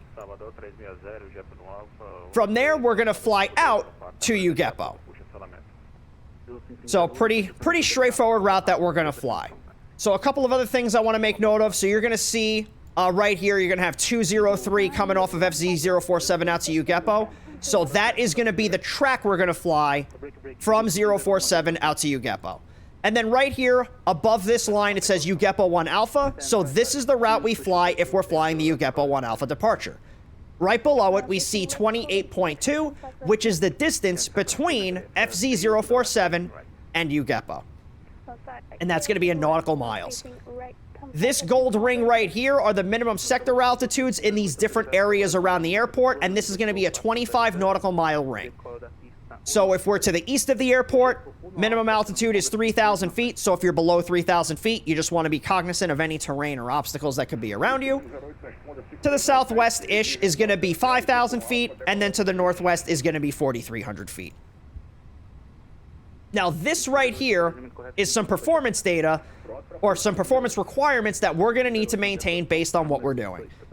So these SIDs require minimum climb gradients of, for the UGEPA 1 Alpha, 4% until 2,000, then 3.3%. So this grid right here is going to tell us what climb rates we need to maintain based on what our ground speed is. So we need 4% until 2,000 feet. So we're going to be somewhere around 200 knots when we're at that altitude. So we're going to be looking for a climb rate of at least 800 feet per minute. And then after that, you know, we're going to accelerate to 250 knots. So it's going to be 850 feet per minute. to stay at that 3.3% climb grade. So we're going to be climbing at like 3,000 feet per minute on the initial climb until we get to our thrust reduction altitude, which is going to be somewhere around 2,000 feet. And then even after that, we're still going to be climbing at like 2,000 feet per minute. So we're going to be more than capable of maintaining these climb gradients here. So I'm going to leave this up on the screen for another minute or so. If you do have any questions, feel free to pop them in the chat. I'm going to get the APU fired up here. Seatbelt signs are going to come on. So to start the APU in the A320, just to show you this real quick, you're going to hit this master switch. This is going to come on. You're going to count to 3, then you're going to hit the start button. So I'll just bring this back over here, and I'll get some other things set up. I'll take another sip of water. Try reading that chart with a box on your head. Yeah, right. I mean, don't throw a box on my head. Why did Barbie go to the beach without us? I don't know. You think I know? You ask her. You're married to her this week. So I'm going to set the... Alright, so let's bring this back over here. So now, the APU is still firing up, so when the APU is ready, this is going to say available. Now, ideally, once that says available, you're going to wait 60 seconds before you turn on this APU bleed right here. So we'll give that a minute. We're going to set the trim, down. Why I can't set. Oh, maybe the engines have to be on first, or maybe I need hydraulic power to do it. It's not letting me.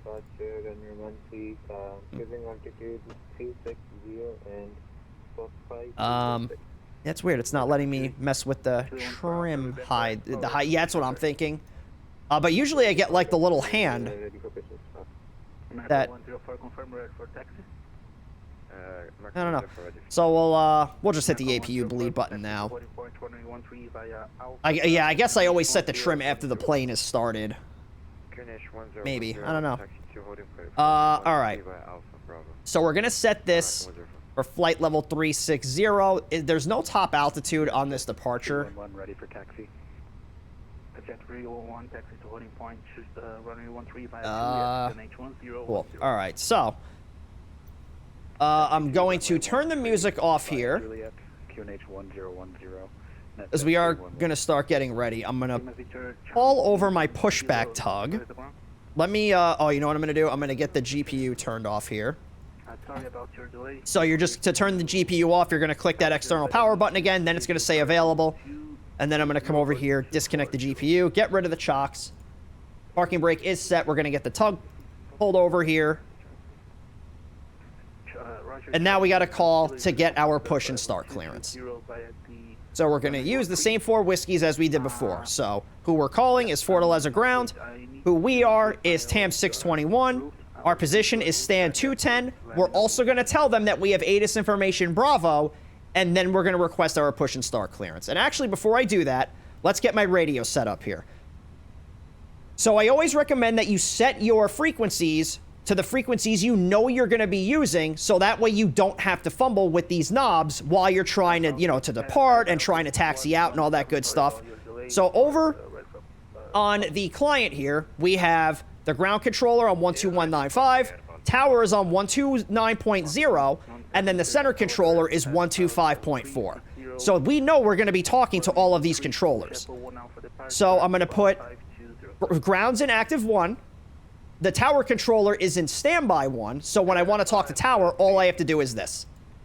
So you just push that little button, and then over on the second radio, I'm going to put that center controller, 12545. That gets set there. And now, all I have to do, let me turn this off here real quick. All I have to do to get to the center controller is push this button here, turn this off, and now we're going to be talking to the center controller. It was 125. Oh, it's 125.4. I actually set that frequency wrong. So now we're on the center controller's frequency. Now we're back over to ground. 129.0. Bye-bye. So it makes it nice and simple. So now we'll try and get our spot here and get our pushback. Big ol' Azul. What is that? that an A330? Gol no 986, táxi autorizado, ponto de espera da 13 via Lima. It looks like it might Alfa be a Bravo. 777. Preciso que você faça uma curva direita aí na Lima, porque eu tenho tráfego 777 or a puxado 76? na sua frente. Oh, it's an Lima, A330. Alfa Oh, it is an Bravo. A330. Ajuste o altímetro no 0 no 0. Yeah, that is an A330. It says A330 right on it. Autorizado táxi via Lima, Alfa Bravo. That looks big for an A330. I forgot how big that plane is. EasyJet 311 Fortaleza ground. Delta 311, go ahead. 311, contact Fortaleza Tower 129.0, head with flight. Contact Tower 129.0, thank you for the ATC. Salvador, Fortaleza para o FedEx. I'm fighting for my spot online here. FedEx 119, autorizado Salvador, conforme rota do plano, nível de voo 300, decola da pista 13. Saída 1 Jepo 1 Alfa, transponder 5235. O FedEx 119, autorizado Salvador, nível de voo 300, pista News é 13, saída o Jepo. Oh, Edelweiss just decided to spawn right on top of that gull. FedEx 119. FedEx 119, cortejamento correto, chame pronto para estacionamento. Fortaleza ground, Air Baltic 117, ready for push and start. Air Baltic 117, push and start, proof, tail to the left, call right for taxi. Alright. Tail to the left, calling, ready for taxi, Air Baltic 117. Ground Sam 621, spot 210, requesting push and start. TAM 621, hold position. Hold position, TAM 621. What's the other aircraft calling? Alright. So there's probably somebody pushing behind us here. Oh, hello. TAM 296, push and start, proof, tail to the left, call right for taxi. Eagle. Two Eagles. TAM 552, right for taxi.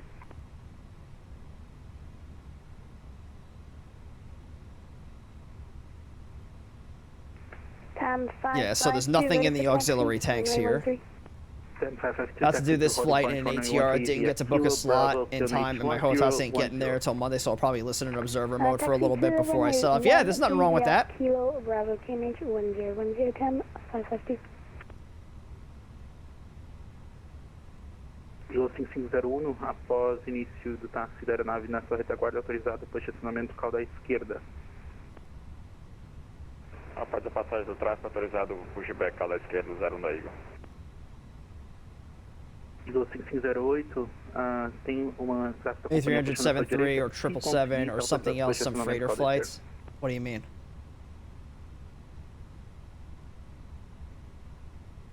Pronto para Oh, pushback. there's that Edelweiss again. 5508, com atenção ao tráfego da companhia puxando à sua direita, está autorizado para estacionamento. 08. TAM 621, push and start approved. If possible, short pushback and call right for taxi.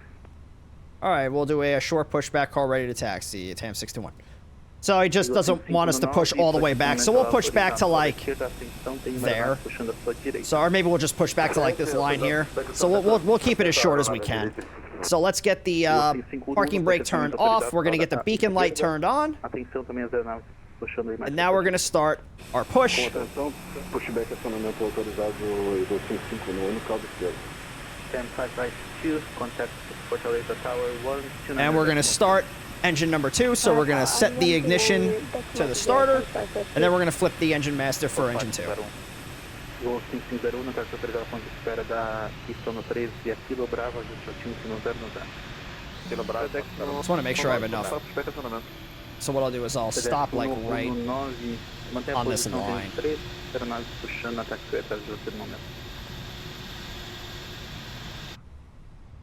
Oh, it's engine. I'm supposed to do engine 1, aren't I? Oops. Did it backwards. Let me start the timer here. You can expect like 3 minutes delay for taxi. Understood, 3 minutes delay, Air Baltic 117. That's what the new thing for Airbus is engine 1. This, I'm trying to figure everything out right now. Take your time. Alright, so engine 2 is available, so now we're going to flip up Engine 1. So all you're going to do is you're going to set your ignition source. I have the Thrustmaster pack, so I have all this next to me, but you set the ignition to start, then you flip up the master switch for the engine you want to start, and then it'll fire up the engine for you. And squawk 5234. Later destination Fortaleza 280, one way on. Alright, here comes engine number 1. 1 now for departure, SCO code 52. Confirm SCO code. 5234 for aircraft please 1. Roger, 5224, aircraft please 1. Aircraft please 1, repair correct, call ready, when ready for push and start. Roger, aircraft please 1. Eagle 5501, Torre Fortaleza 129.0. 190, grab. Alright, so engine 1 is available. Torre Fortaleza 129.0, até a próxima. So we'll get the ignition source set back to normal. APU is going to come off. So all you do is you just turn the bleed off, and then you hit that master switch, and then the APU will spool down. All of this up here looks good. The constraints are on, so we can see them. We're going to get this over to the flight control window. We're just going to check to make sure everything is working. So the ailerons are good. The elevators are good. Rudder's good. Speed brakes are good. Set flaps to 1. We're going to come set the trim to 0.3 down, which is about right there. We're going to set the predict wind shear to auto. We'll get weather system 1 turned on, even though the weather radar doesn't work. TCAS is going to get set to TAR race. So that's that switch all the way to the right. Going to put that all the way to the right. And then I believe that is pretty much everything. We're going to make sure there's no lights that are illuminated up here, with the exception of the APU, which says it's available. That's gonna go away on its own. So this is all looking good. So we are ready. Well, I'll turn the terrain radar on here. We'll get the nose light turned on, the taxi, and now let's call and get our taxi clearance. So we're going to be using the same 4 whiskeys we talked about before. We're going to be calling Fortaleza ground. Our call sign is TAM 621. We're not really in like a spot number, so I'm just going to say we're on the ramp with information Bravo, and we are requesting taxi for departure. So this is how we are going to request taxi. Then the ground control is going to give us a runway to taxi to, and then what taxiways he wants us to get there. So let's give him a call and get our taxi clearance. FedEx 119. FedEx 119, mantenha a posição. Já tem alguma solicitação, 119? Não, só para saber. É porque eu tenho ainda 2 tráfegos puxados aí na sua retaguarda. Eu até poderia pedir para você puxar com cauda à esquerda para Lima, mas eu também tenho 2 tráfegos que vão passar por lá. That's just something with the Phoenix. É Express. FedEx 119. Yay. TAM 296, follow the LAN Chile Airbus A320 Neo via Alpha Bravo. What I also forgot to do, we're going to arm the spoilers and then set the auto brake for max. Following Airbus A320 on Alpha, TAM 296. Airbus 117, taxi 20.13, following the TAM A320 Neo via Alpha Bravo, QNH 1010.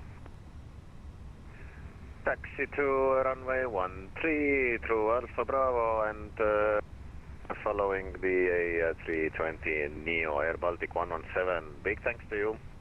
Fortaleza ground, TAM 621 on the ramp with Bravo, requesting taxi for departure. TAM 6221, taxi 20.13 via Kilo Bravo, QNH 1010. Runway 13 via Kilo Bravo, QNH 1010, TAM 621. So to get there, so that's our taxi instructions.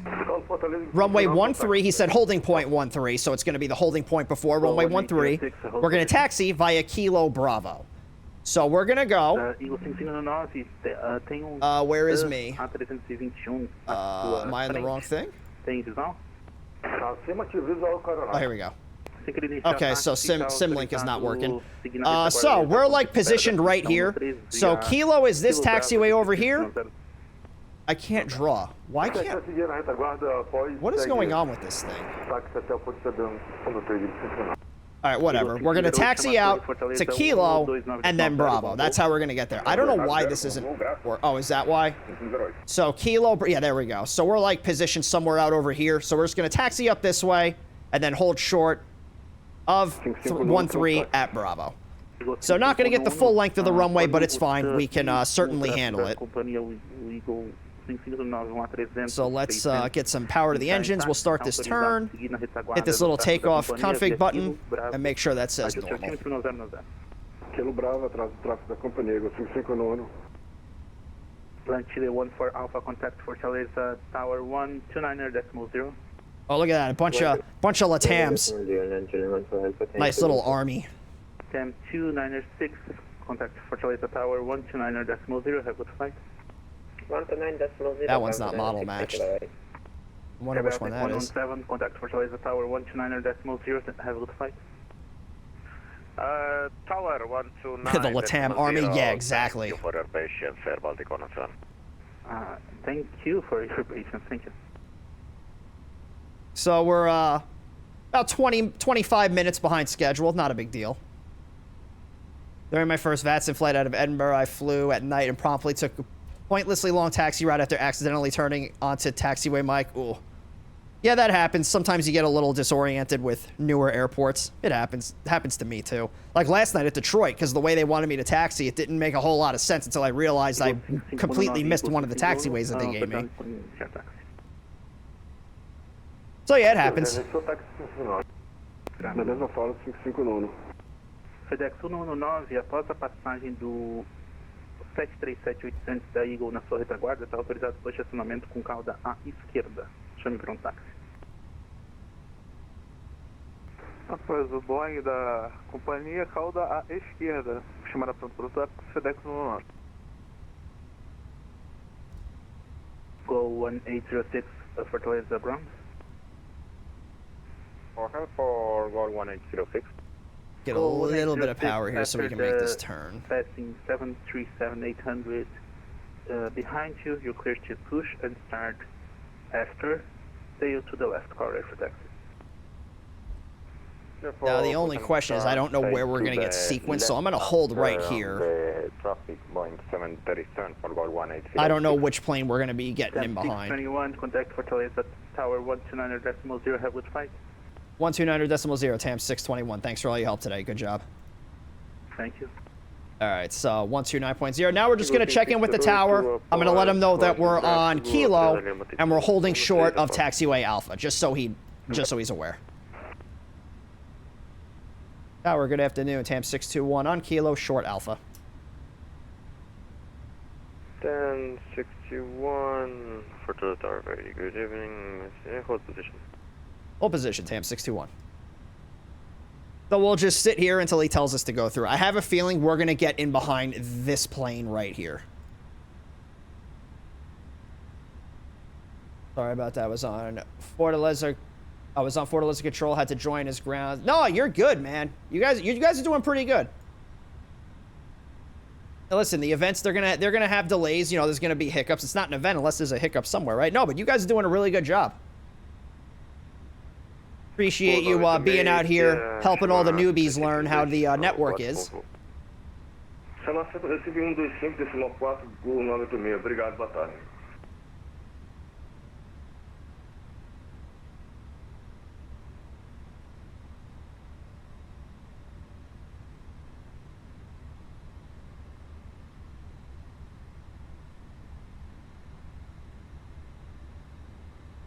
His nose wheel came off the ground. Doing wheelies in an A320. Holding 13. Actually, 14 Alpha. Hold position. We have the two Eagles behind us. Hold position, land Chile 14. Well, one's model matching, the other isn't. This one's an A300, and then that one's a 320. Is that a 320? No, that's a Boeing. That's a 737. Let's see if we can get some cool screenshots here.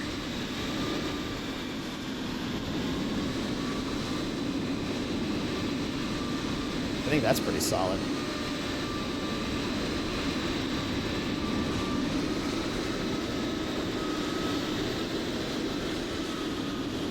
Little photo op.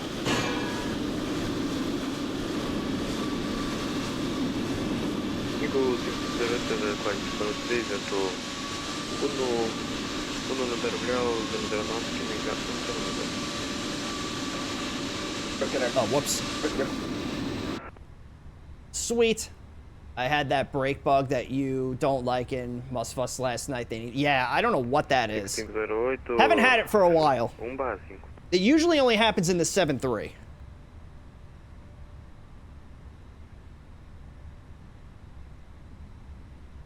Yeah, so this is just some separation delays that they have when they launch the planes out. So I guess they're, well, I mean, that guy's going to have to wait quite a while. I think you have to wait 3 minutes behind a heavy when you're a medium. Or maybe it's 2. So you just heard him say line up and wait on the runway.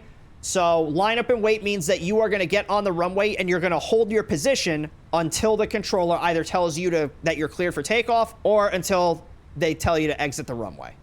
So like what that Eagle plane was doing before, that's what line up and wait is. You're just going to sit on the runway and you're going to wait to be cleared for takeoff. Eagle 6508, chama Recife 125 bom voo. 125 grato, 5508.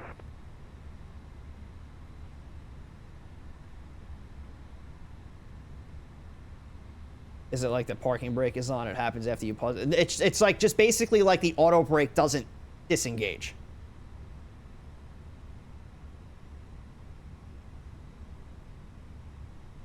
(1061), do you have the visual of the A320 Fairview? Yes, he's not model matched, but we see him about TAM 621. 1061, just follow the traffic to the Bravo and pointer. All right, we will follow traffic to the Bravo point, TAM 621.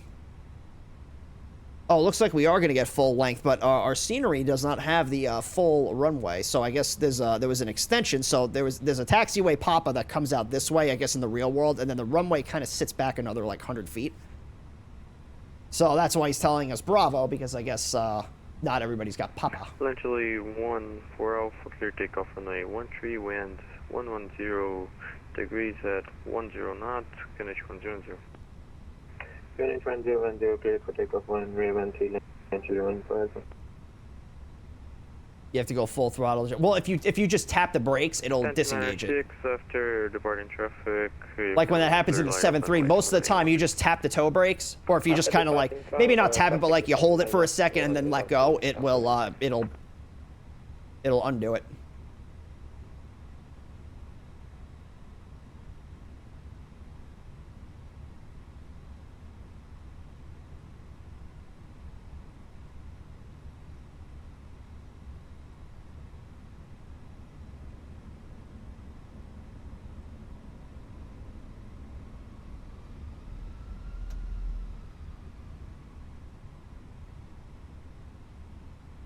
All right, now we'll just get in line behind here. Within the next, like maybe 5-10 minutes, we should be in the air. Actually, 140 Alpha, contact. Probably less than 10 minutes. 125, small target flight. I know what you're talking about. I get the same thing after. Oh, okay. 1.0 landing rate. That's my best ever in a 7.3. Nice. You're talking about for G-forces, I guess?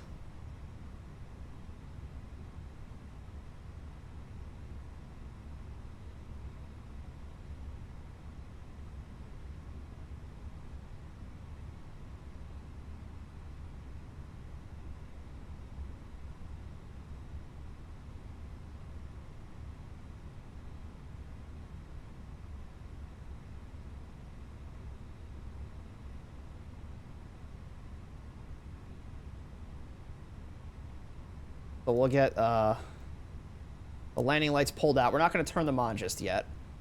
We'll get the strobe lights turned on. And yeah, that's pretty much it for right now. Well, we can turn the wing light and the turn off lights on. Just the landing lights we don't want to do yet.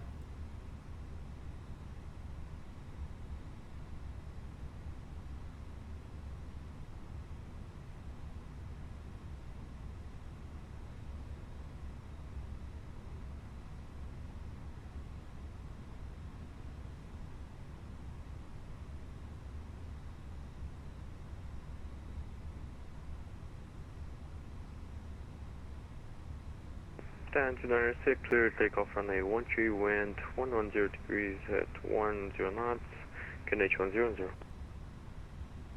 QNH 1010, runway 13, clear for takeoff, down to 96.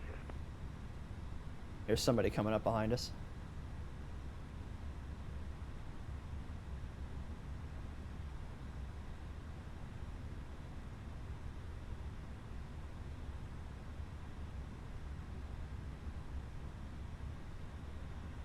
That's this guy. Like an A320, looks like a sharklet. Fortaleza, cordial, boa tarde, Igor 559, ponto de espera da 103. Igor 559 da Fortaleza, boa, mantenha a posição. Mantenha a posição, 559.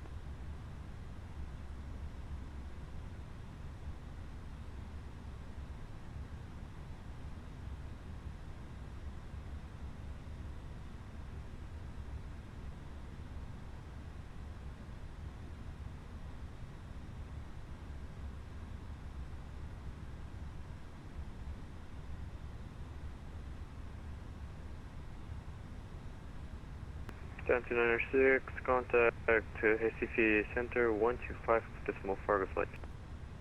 Recife Center 125.4, down to 96, bye bye. Let's go. Air Baltic 117, clear line up and wait That runway Air Baltic? Line up and wait runway 13, Air Baltic 117.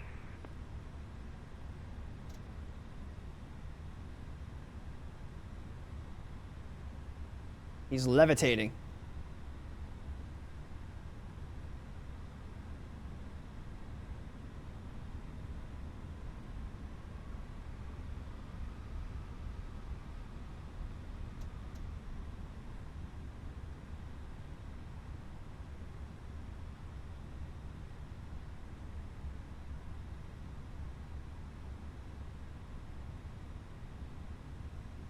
Eagle 559, já com o 819 da companhia? Man, that was abrupt. He hit those brakes with authority. Eagle 559, mantenha... pode, projeto, siga o tráfego da companhia 219 até a Parada Brava. Sim, já ficando na retaguarda da aeronave, tá? Eagle 559. So once we get into the air, the way that we talk to air traffic control sort of changes a little bit. We're still going to be going with the 4 whiskeys that we talked about, who we're calling, who we are. The third whiskey becomes what altitude we're at, and the fourth whiskey is what restrictions we've been given, such as an altitude to climb to, a heading to fly, a speed to maintain. So you just want to relay any of that over to the next controller, but most of the time you're just checking in with the altitude that you're at. After departure traffic, clear line up on the way to runway 13. All right, behind departing traffic, runway 13, line up and wait at TAM 621. So we'll get ourselves onto the runway here.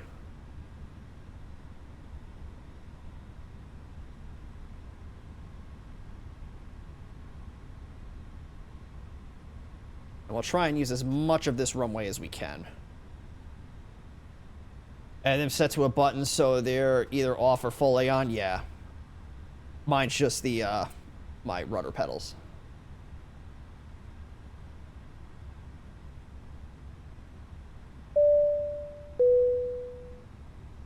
Halcyon Argro, thank you for that follow. Welcome aboard. I hope I said that name right. Good to see you out there today. Air Baltic 117, contact City Center 125.4 Fargo flight. City Center 125.4. 20-minute taxi out.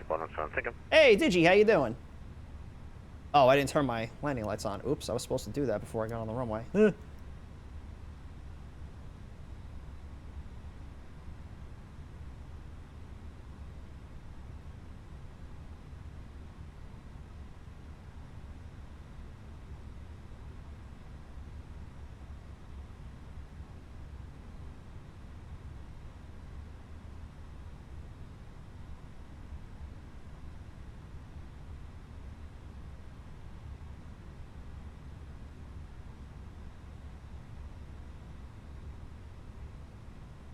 Fortaleza, Eagle 551 na retaguarda do A300.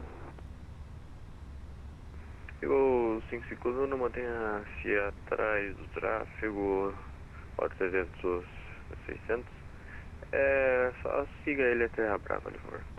Segue até a Brava, 551. Nice. Those Eagle planes look really cool.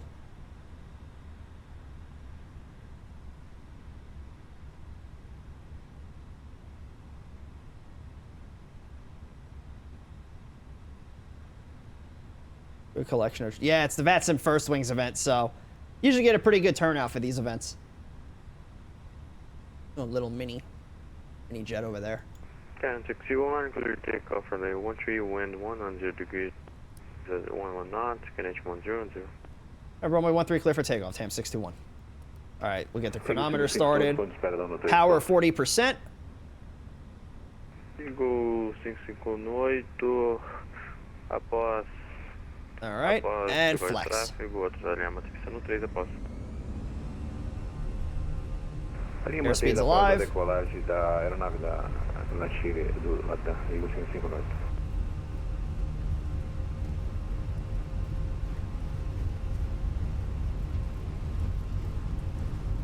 Hundred knots.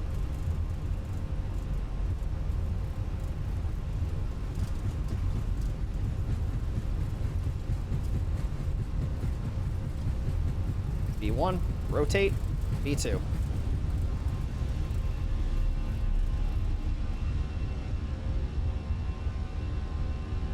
Positive climb. Fortaleza Tower, good evening, roll 1806. So 1806, Fortaleza Tower, very good evening. Maintain behind of the 737-800, ready for this. Maintaining behind the... Just gonna wait till he tells us to contact the departure controller. 1061, contact the center 125.4 125.4 for us, the ham 61. All right, so let's go over to the center controller. So now it says level climb right here, so we're gonna pull our throttles back to the climb detent. And we're just gonna check in with the controller here. 2,000 feet, we're gonna start that right-hand turn. Mach 0.72, NetJet 311. And then once our speed gets to this green S right here, we're gonna bring the flaps up. Mach 78, NetJet 311. Center, good morning. TAM 621 2600. Say good morning, it's afternoon. 1061 radar contact, 3000, climb flight level 360. Climb flight level 360, TAM 621. We'll bring the flaps up. Now, we told us to climb to flight level 360, but we still have to comply with the other altitude restrictions along this route.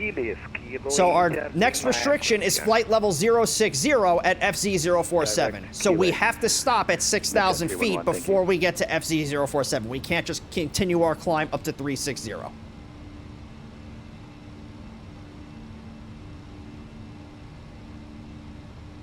Delta Alpha Bravo 1, less than 180. Less than 180, Delta Alpha Bravo 1. Delta Alpha Bravo 1, fly direct UPX. So we'll pitch for 250 knots. UPX, Delta Alpha Bravo. Thank you. And we'll get this plane cleaned up a little bit. So let's get the turn-off lights off. We'll get the nose lights turned off. We'll keep the wing lights on. We'll disengage the spoilers. And now we are above 5,000 feet, which is our transition altitude. We'll set the altimeters to standard. And now we'll level off here at 6,000, or flight level 060.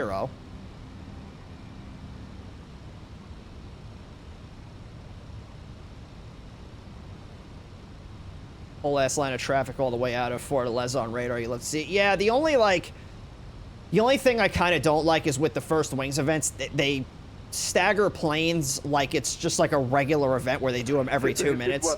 For the First Wings, I kind of wish that they would space them out.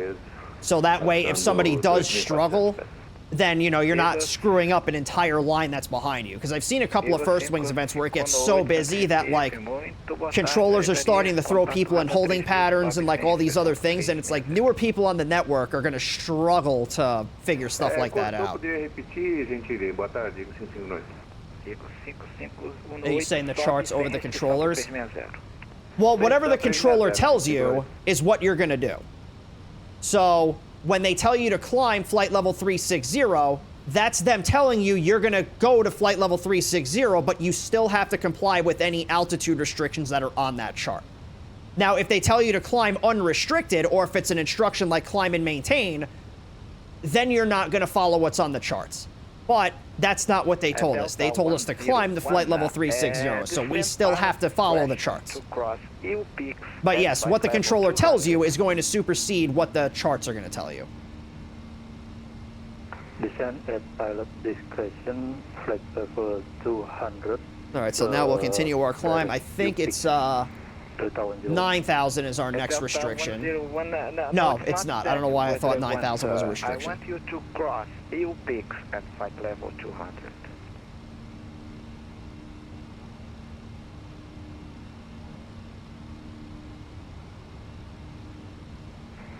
All right, I'm going to set the autopilot here. Level 200 at U peaks Delta 101.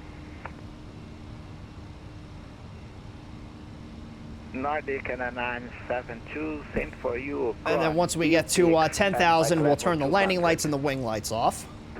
Let's get the range rings out a little bit here. 200, descend on pilot discretion. Thank you.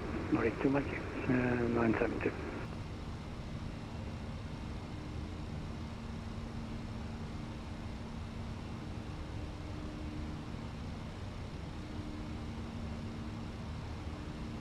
I used to think just ATC telling me to climb to an altitude meant always do that over. Yeah, not always the case. Landing rate? No, we still got time, Aleskius. We just took off. All right, so we're at 10,000.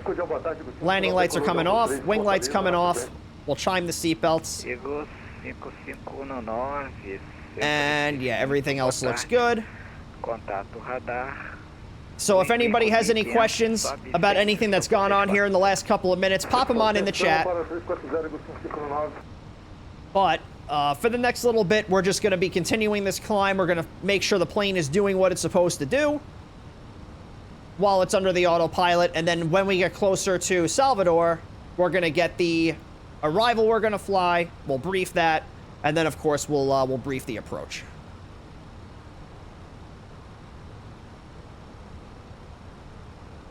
Code 3487, contact Salvador 119.35. 119.35, down 3487. Any specific concerns or etiquette for South American ATC over other... Not particularly. Delta Alpha Bravo 1, increase your speed to 80 knots, please. Nothing that I can think of off the top of my head that's different about South America versus anywhere else. It's all pretty much standard. Whereas, like, yeah, we were delayed. We were delayed by like a half hour. It's all good though. How about Europe? Not really. It's all pretty much the same. Yeah, the way that you communicate, it's not really that much different.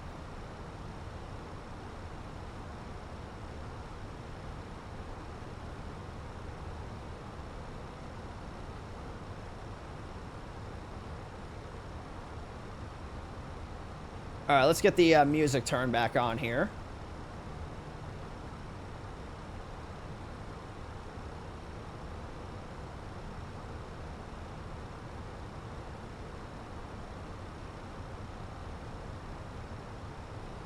And we'll just continue up to 360. So let's see where our top of climb is going to be forever from now. Typically, A321 fashion, it's going to take us 3 to 5 business days to get up to our cruising altitude.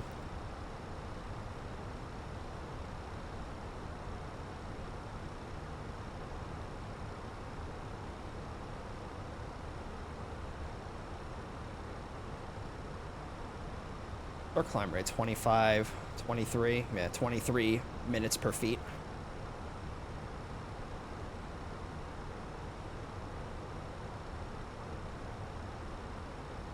Depends on where you are in Europe, really. I mean, unless you're talking about something super specific, the way that you communicate doesn't really change, regardless of where you are, like, in the world.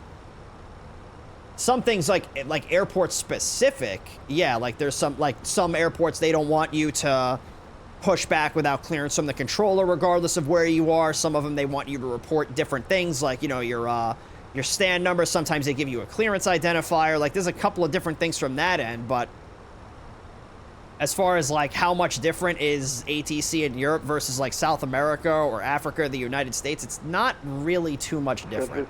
Uma boa tarde, Eagle 551 decolar de Fortaleza, nível 3.500 pés. Eagle 5511, Centro Recife, muito boa tarde, contato radar 3.600, sobe 100, sampo 340. It's mostly vibes-based, to be fair. What do you mean?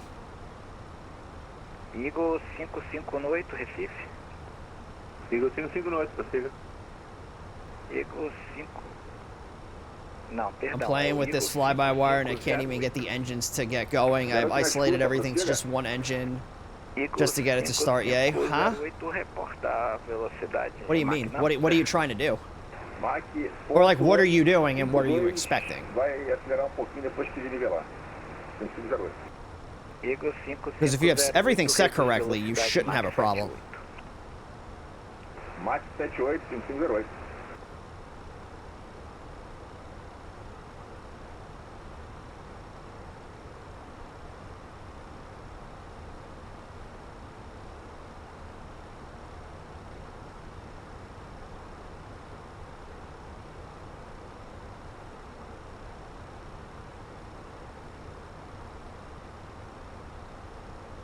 Flight level 190. Bah! Thank you for the hydrate, Master B. Secret report, back number. It's just weird. I have everything set correctly. I don't know. What are you doing? Kind of describe to me, like, what you're doing, and maybe we can figure out if it's something on your end or if it's something with the plane. UK, Ireland versus mainland. Well, can you give me an example? Because I'm not really sure. Because I've flown in pretty much every country on VATSIM, and I've never really noticed anything that was too different that you're expected to do in one airspace versus another. Gol no 986, reporta o Mach number. O meu Mach number é decimal 774, Gol 986. Germany. Yeah, well, Germany gets a lot of traffic. Germany gets a lot of traffic. Germany is a very popular country in VATSIM. That's because German VATSIM is based. German controllers are awesome. If there's any German controllers that are out there, you guys are based. Go 1827, request frequency change. Go 1827, contact approach 119.35. Sorry for that.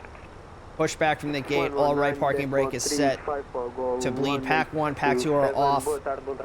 Engine set to ignition start. Well, if you're turning these packs off manually, you're not supposed to do that. It does it on its own. So I would say try pushing those switches back in and then start the engine. Set the ignition to start, engine 1 set to run. Yeah, so you set this to start, and then you push the master on. 3-2, you can expect beacons on, set the bleed pack on. So you have the APU bleed on, right? This right here. And then you said pack 2 are off. So I'm guessing you're talking about this. Yeah, you're gonna keep these in their on position. It's gonna turn those off for you. Could you repeat, please? 582. At 582, you can expect how some ATC in Australia or other countries communicate. What I think is actually happening is the controllers' communication habits are different in other countries, but the instructions provided are all the same. The only real difference is that USA pushbacks are almost always our discretion versus other countries. Well, yeah, that's like the big thing. So, like, if you're ever unsure if you're supposed to push back with or without, like, specific clearance, you always ask. I mean, the communication in different, like, maybe, like, in the United States, for example, they'll tell you radar contact to let you know that they can see you, whereas in other countries, they may say radar identified or something like that. They have different ways to say approach and departure. So, like, some countries, they'll say, like, control or arrival or terminal or something like that. So, maybe something like that, yeah. But for the most part, that's, like, same thing, just a different way of saying it, I guess. Gets up to 14.5. I'm reading 475 EGT and 69.1 on the N2. If you're at 61.9 on the N2, that engine is pretty much, that engine's fired, and you probably have throttle to it.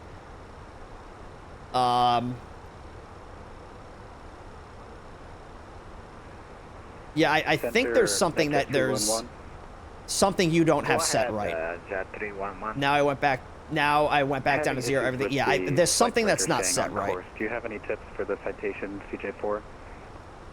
Send me a screenshot of your overhead panel. And then just for kicks, send me a screenshot of your of this stuff down here too, like your center pedestal and the E-cam. Send me a screenshot of that. You need vector, sir. Like in this state that you have it. Possibly, or just a straight heading would be nice. Jet 311. Because I feel like there's something that's not set right. 311, fly heading 200. Heading 200, NetJet 311, thank you.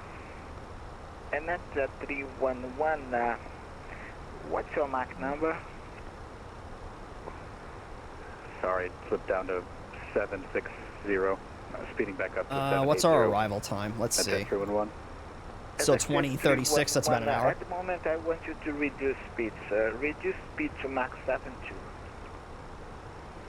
Mach 72, NetJet 311.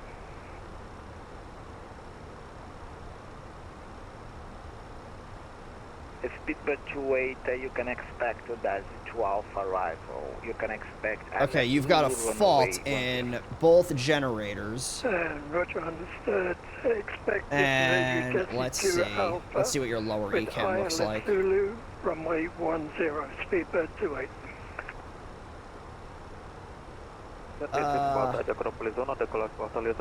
So you got engine 1 fired up. Send me what your ECAM looks like. Oh, let me see those 2 screens. But you've got a fault in both generators. That's probably your issue. Muito boa tarde, FedEx 119.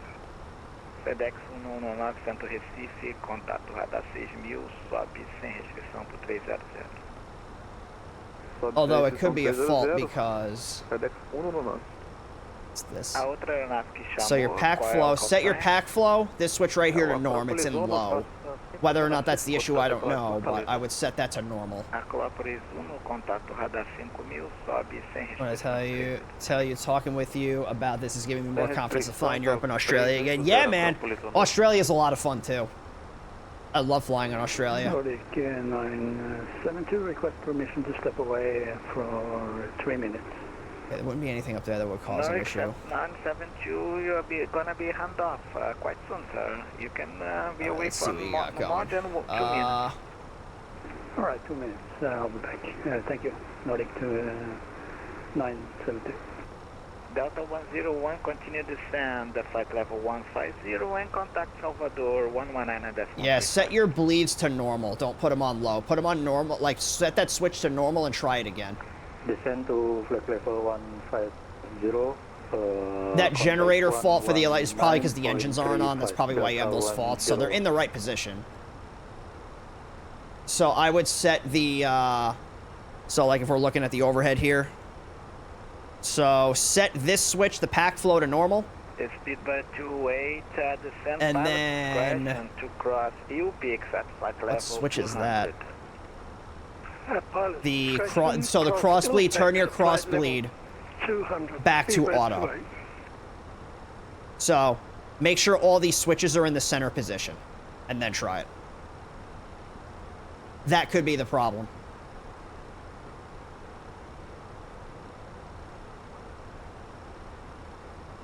I feel like the cross bleed is the problem, but set both of those to normal.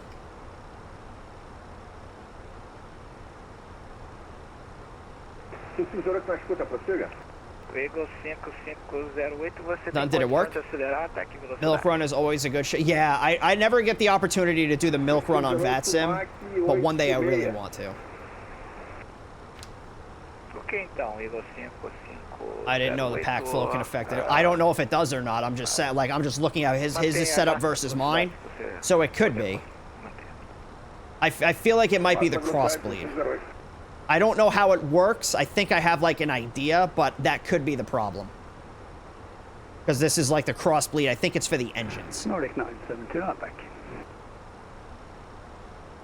So if the engine bleeds aren't set correctly, then that will prevent you from starting the engines. Continue descend to flight level 150. And it's very easy to hit those, especially like if you're using the scroll wheel. Like a lot of times I'll just do this and be like, oh shit, like I hit that, and then because up here I'll see the like, switching panel, what is going on, and it's because I accidentally hit that, and then you just just reset it.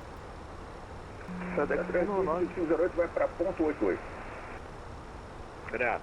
É só para sua informação, você vai ultrapassar a aeronave à sua frente.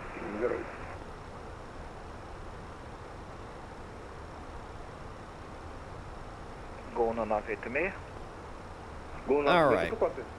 Gol no 986, para sua informação, vai ser ultrapassado por... Oh my god, get up to altitude. Ciente do 9 FedEx 119. Prossiga, FedEx 119. Solicito, se possível, 5 minutos fora da cabine. It climbs so slow. Com 200 indicados. Back. It's funny, there's this this other creator. He's mainly on TikTok. He used to stream on Twitch. I don't know if he still does. It's Geek on the Flight Deck. And he was flying the A320. And I asked him on a stream, I was like, hey, is it normal for like when I get to like flight level 280 that the A320 struggles to do just about anything you ask it to? And he's like, yeah, he's like, once you get up to like flight level 300, he's like, that thing is going to climb like a slug. And I was like, all right, at least it's not just me. What's wrong? It's just a really slow climbing plane. The A321 is apparently worse than the A320 with that. Which makes sense, it's a heavier plane with 2 hair dryers that power it.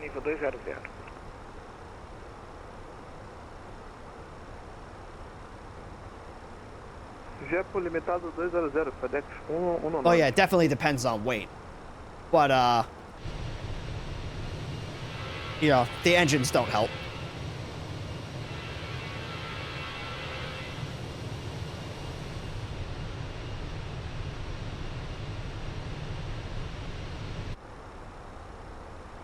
The Neos are apparently, they have way better climb performance, which I would hope so. They're bigger engines. America 104, you can expect the Daisy 12 arrival. You can expect ILS Zulu runaway 10. Most efficiently over speed these days. Yeah, I mean, well, it still flies pretty fast. You know, it cruises at Mach 0.78, so I mean, well, it's normal cruise. It's max, it's 0.81, so I mean. Reminds me of the proposed wide-body 7.3, or a rumor some years back would have been a 7.9 and a 7.3 or 738 with GE. Well, a wide-body 7.3 wouldn't really work. Unless you were to build something similar to the A300, but, like, you would not be able to build a wide-body 737 if it's going to sit that low. E FedEx 119 está autorizado a se assentar no cockpit.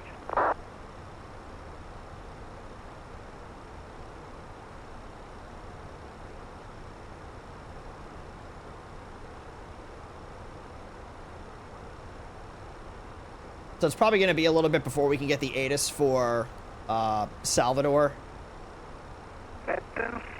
But what we can do is we can get the weather observation so we can have an idea as to what direction we could be landing. So, TAM 621. Okay. Roger. Climb flight level 360, TAM 621. All right, climb flight level 360. We're working there. It's just a little slow. All right, so to get the weather observation for any airport that you want, you come over to the pilot client here. We're going to type in .METAR, that's .METAR, and then we're going to type in the identifier for the airport we want the weather observation for. So it's going to be SBSV, which is Salvador. Hit enter, and now it's going to populate the weather observation here for us to read, just like it did with the ATIS. All it's going to give us is the weather. It's not going to tell us anything else, but this will give us an idea as to what we can expect. So we have the weather observation for Salvador, which was updated on the 22nd of the month at 1900 Zulu. Winds are 120 at 10 knots. The wind is varying between 080 and 170. Visibility is greater than 10,000 meters. Clouds are scattered at 2,300 feet. Temperature is 30. Dew point is 22. And the altimeter is 1012. So always make sure that you are looking at the correct airport for the observation that you're looking at, which SBSV is Salvador. So we're looking at the right one. Next is the date and the time that this was updated. So the first two numbers are going to be the date of the current month. And then the last four are going to be the time. The Z at the end means that it's going to be in Zulu time. If you don't know what Zulu time is, it's a coordinated time zone that we use to coordinate all the time zones across the world. So rather than adjusting to 24 different time zones, everybody gets coordinated to Zulu time. Next is the wind direction and speed. Wind direction is 120. The speed is 10 knots. So the wind direction is broken down into a numerical format, so that way it's easy for you to determine what runway you could be using, because your runways are numbered based on what direction they face, and it helps you calculate your headwind and crosswind components for your takeoff and landing. If you were thinking of the wind direction like compass settings, north is 360, south is 180, east is 90, west is 270. So 120 is basically from the southeast, and the speed is at 10 knots. Like UTC, it is UTC. UTC is a different way of saying it. Zulu and UTC are the same time. This right here, it says 080V170. This means that the wind direction is varying between 080 and 170 for the direction. So sometimes you'll see that when it's a little windy at the airport and the wind is kind of coming from a couple of different directions. So the predominant wind is coming from 120, but it is varying or shifting between 080 and 170. So just something you want to be mindful of. 9999 is our visibility in meters. So when it's all nines like this, that means it's going to be greater than 10,000 meters. You may see the weather, you may see the visibility reported in either statute miles, meters, or kilometers, just depending on what country you're in. Next is our cloud coverage information. So clouds are scattered at 2,300. 4 different types of cloud layers that you could see: few, scattered, broken, or overcast. The number is the cloud height above ground level in hundreds of feet. Next is our outside air temperature and dew point. So air temperature is 30 degrees Celsius. Dew point is 22 degrees Celsius. So temperature is always going to be reported in degrees Celsius. There's no other unit of measurement that we use. Q1012 is the altimeter setting, or the barometric pressure for the airport. We're going to plug that into the aircraft's altimeter window once we get below our transition altitude. And then the altimeter is going to display what our height above sea level is, or what our elevation is. So I am going to leave this up on the screen just in case you do have any questions. You can feel free, pop your questions in the chat. But as we get closer, we will be able to get the ATIS report, which will give us more information, kind of like what we had at Fortaleza. 552, report Mach number.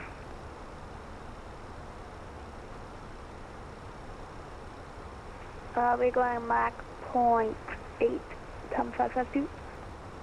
Roger, Tom 552, maintain Mach we're at our cruising altitude. I'm going to get the seatbelt signs turned off here. Mach 0.8, Tom 552.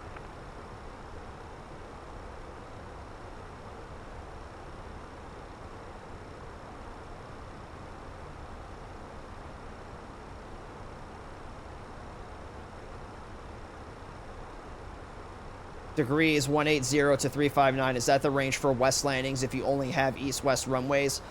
So like 180 up to, so like, yeah, like 180 and then this way up to 359. So like your winds would be coming from the west. So yeah, you would land to the west. So if we just take a look at this, so the wind is 120. If we take a look at the airport itself and see what runways we have. So really the only runway that we could potentially use is runway 10.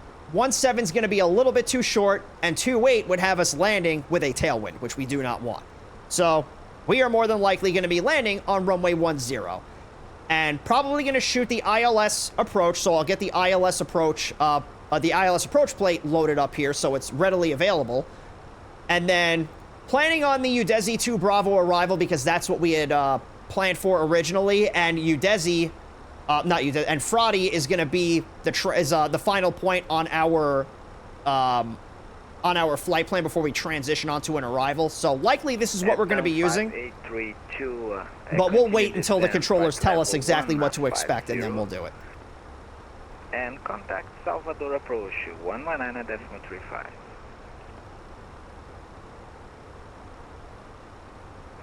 So we still have a little bit of time. We got about 45 minutes left until we land. Contact Salvador approach on 119.350. And the Udezi 2 Alpha is really the only arrival that we can use. So this is on Navigraph, so I just pulled up the arrivals for the airport, filtered it to runway 10. This would be the only arrival that we would fly, because our flight path comes down this way.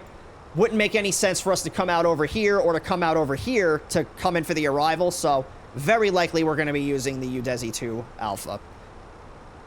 So, while I'm not 100% sure if we're going to be flying it, let's just take a look at it so we know how to read these charts. Kind of like what we did when we were coming out of Fortaleza.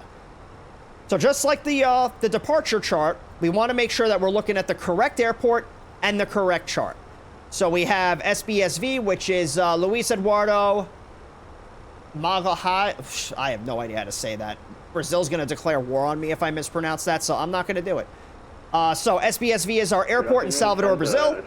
And then right up here we have the Udezi 2 Bravo RNAV arrival for, this is for runway 28. Romeo, Recife Center, good evening. So I'm not looking at the right. I need the one for runway 10. So it's going to be the Udezi 2 Bravo. No. The Alpha, never mind. It's the Alpha. I'm an idiot. I'm an idiot. I'm an idiot. I'm an idiot. We need the Alpha. So, see, that's why you always want to make sure you're looking at the right one. So now we have the Udezi 2 Alpha. There's also the Relup 1 Alpha if we wanted to fly on that. Luke Gaming Husky with the raid of 1. What's up, man? Thanks for the raid. How was your stream? So we're looking at the right airport, and now we're looking at the right chart for the correct runway. So the ATIS frequency is going to be on 127.75 if we wanted to listen to it. Once we get closer, we're just going to do it through the client like we did before, where we can actually read it. Airport elevation is 66 feet. Our altimeter is going to be set to hectopascals. Transition level is going to be by ATC. So the air traffic controllers are going to tell us what our transition level is. It is more than likely going to be listed in the ATIS. Just like the departure coming out of Fortaleza, we need to be RNP-1 or RNAV-1 capable with a GNSS on board, which this plane is RNP-1 capable, and we do have a GPS on board. And then right here, we have a top-down view of what this arrival looks like. So we have Fraudy, which is the last fix that is on our flight plan route. So if we take a look at SimBrief, our flight route ends at Fraudy. So this is going to be the transition onto the Udezi 2 Alpha arrival. So from Fraudy, we're going to fly down to Ilpix. At Ilpix, we have an altitude restriction. So the way we read our altitude restrictions is we look for where the altitude falls in reference to these lines. When you have two altitudes between two lines like this, this means you have to be somewhere between these two altitudes when you cross Ilpix. So as long as we cross Ilpix between flight level 230 and flight level 200, we will be in compliance with that crossing restriction. Then we fly to SV023 at or below flight level 130. So when the altitude is beneath this line, that means we have to be at or below this altitude. Then we fly to SV024. Then we fly out to Udezi at or above 4,000 feet. So when the altitude is above this line, this means you have to be at or above this altitude. Right above Udezi is IAF, which stands for Initial Approach Fix. So the approach is going to start at Udezi. So once we are given the approach we're going to fly, at that point we will brief the approach. Okay, cool. Enough with me. This golden ring, just like the departure coming out of Fortaleza, is a 25 nautical mile ring around the airport. Minimum sector altitude is 2,000 feet, so if you're below 2,000 feet, just be cognizant of any terrain or obstacles that are around you. So I'll leave this up here for another minute or so in case you do have any questions. You can feel free to pop them on in the chat. We'll go over it again as we get closer and they tell us to fly this arrival. But I'll leave it up here right now in case you have any questions. A little bit of sound issues with games and games not willing to boot up. Oh yeah, I feel that. At least you're not having internet issues like I am. Have you heard about the update in the VATSIM test? Yeah, it's been live for the last, week now, I think. So it's the new member orientation course. You've been in, every stream so far. I brought it up on every stream. .807. Yeah, so it's live. .807.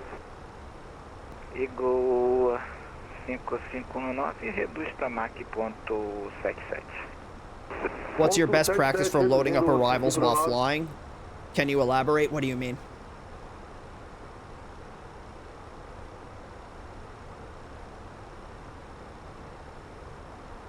I gotta take it. Yeah, I'm in the middle of the orientation right now. I'm gonna try and maybe finish it up today. Maybe. Depends on time. Eagle 558, reporta Mach number. Tá o Mach de .78558. Ok. Why does the destination airport seem familiar? It might be that one airport, the landing challenge, I could never get an A on. Yeah, I don't think we've ever... we may have flown to Salvador on stream. I don't remember it, though.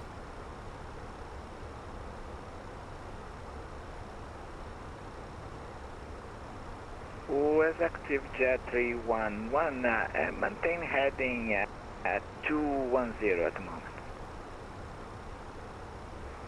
Maintain heading 210. Like using Navigraph charts or having a browser window instead of pointing to a Jeppesen or... Well, this is a standalone app that I have, like, on my, my computer. So yeah, I don't know if I really understand what you're... So like using Navigraph... So this is Navigraph right here. Navigraph uses Jeppesen charts. Mach number 718.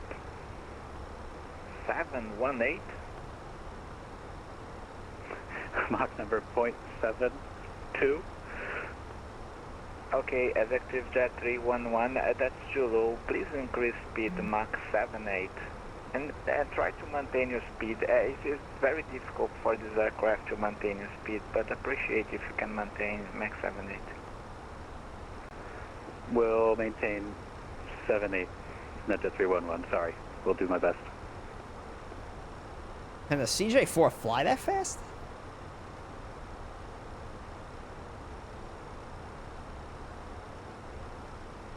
Oh yeah. Cruise Mach is 0.77, so yeah, you should be able to do 0.78 with it. For some reason, I thought the cruising speed on the CJ4 was 0.73. Sorry, maintaining Mach 76, not 78, 76. Mach 76 for NetJet 311.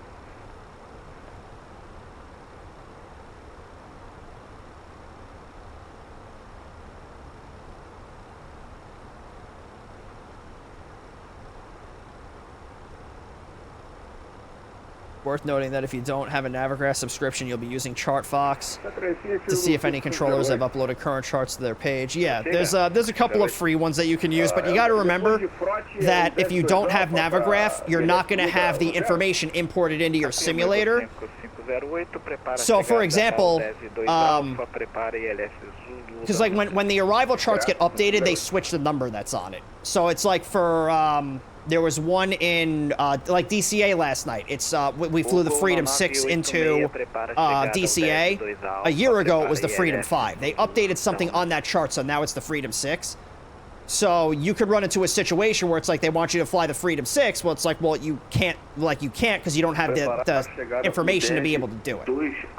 So having that outdated navigation data can kind of, if you're not prepared, like if you know how to work around it and you know how to deal with it, it's really not that bad. But if you're not expecting it, it can throw you for a pretty wild loop. Another really great example is maybe about a year or two, about a year ago, coming out of Miami, every single star had a crossing restriction. Let me see if I can pull up a chart, because they changed the departure altitudes. So it used to be, oh, where is it? Approach 119.350. Thank you very much for the ATC and for your assistance, my friend. So all of these charts, when you were flying out, this one I remember, like here at Guava, there used to be, I think it was at Guava, there used to be a crossing restriction at or below 5,000 feet. So if you had the previous navigation data and you were climbing out, your plane would stop at 5,000 feet when it's not really supposed to. So there was a couple of them that were like that. I think this was another one too. Like you used to have to stay at 5,000 feet for a really long time coming out of Miami, and now they don't make you do that anymore. So if you're on outdated information, your plane is still going to try and do that, even though that these departures are not going to have you do that anymore. So that's just like an example that I can think of. But you still see that now your top altitude is still 5,000. But the difference is that air traffic control will clear you to a higher altitude a lot sooner than they used to. Não, tá tranquilo. It will likely be an irritant, but if you can help ATC by telling... Well, yes, you can, but at the same time, there is a rule in VATSIM that says that you have to be able to comply with the most up-to-date navigation data that's there. Now, it doesn't mean that air traffic control is going to flame you for not being able to... Like, a lot of controllers are really lenient, but it can become a problem if you're doing bigger events like FNOs. Or, like, cross the pond or cross the land or something like that, where they're really busy events. Like, that's where, like, having air rack cycles that are too far out of date can start to become a problem. Eagle 5501. So yeah, you can tell me you have an outdated air rack cycle, but if it's going to really negatively impact how the experience on VATSIM is going to be for everybody else, then it could pose a problem. But like I said, most of the flying that you're going to do, like something like an event like this, you're not really going to have a problem. Or just like your basic everyday flying, you usually won't have an issue with it. And controllers will work with you. But in really busy and big coordinated events, you know, there's an expectation like, hey, you need to know what you're doing and you need to be able to do what we ask you to do. And that's why you start VATSIM off slowly.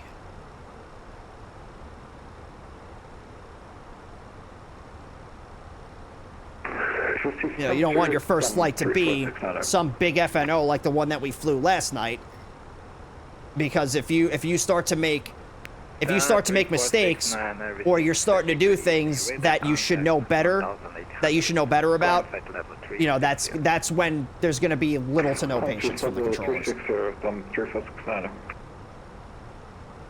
At 55 at 2, reduce speed to 60 knots. Reduce speed to 260 knots, and does that override the 290 knots assignment from earlier, 10+2? Great question. The answer is yes.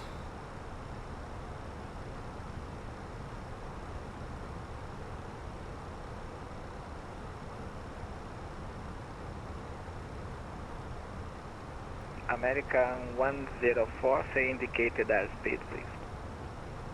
If I'm going to make a mistake, I'd rather not do it. Yeah, exactly. That's why you, like, when you're starting out on VATSIM, you want to start slow. Start at an airport that doesn't have a whole lot of traffic and maybe one or two air traffic controllers that are there. So if you do struggle or you do need a little bit of help, the controllers will be there to help you, or at least they won't be so inundated with other planes that you not being able to do something is causing problems for them.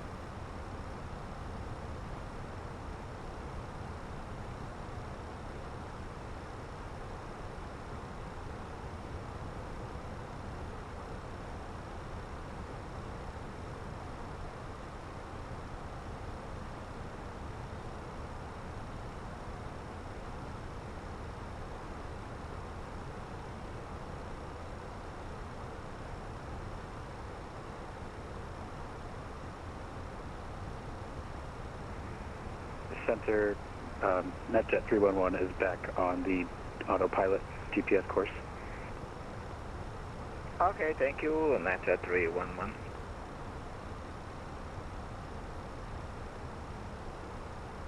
Centro Recife, o Eagle 5508 está a 15 milhas de altitude. O Eagle 5508 é descida a critério, é cruze e o PIX no nível 200. Mantém 280 nós na descida. Maybe you should have a pin in the Discord for more chill VATSIM. Well, I can't really sort it like that, but there is a sub-channel in the Discord that posts the different events that are coming up. At 5552, vectors for spacing, turn right 270.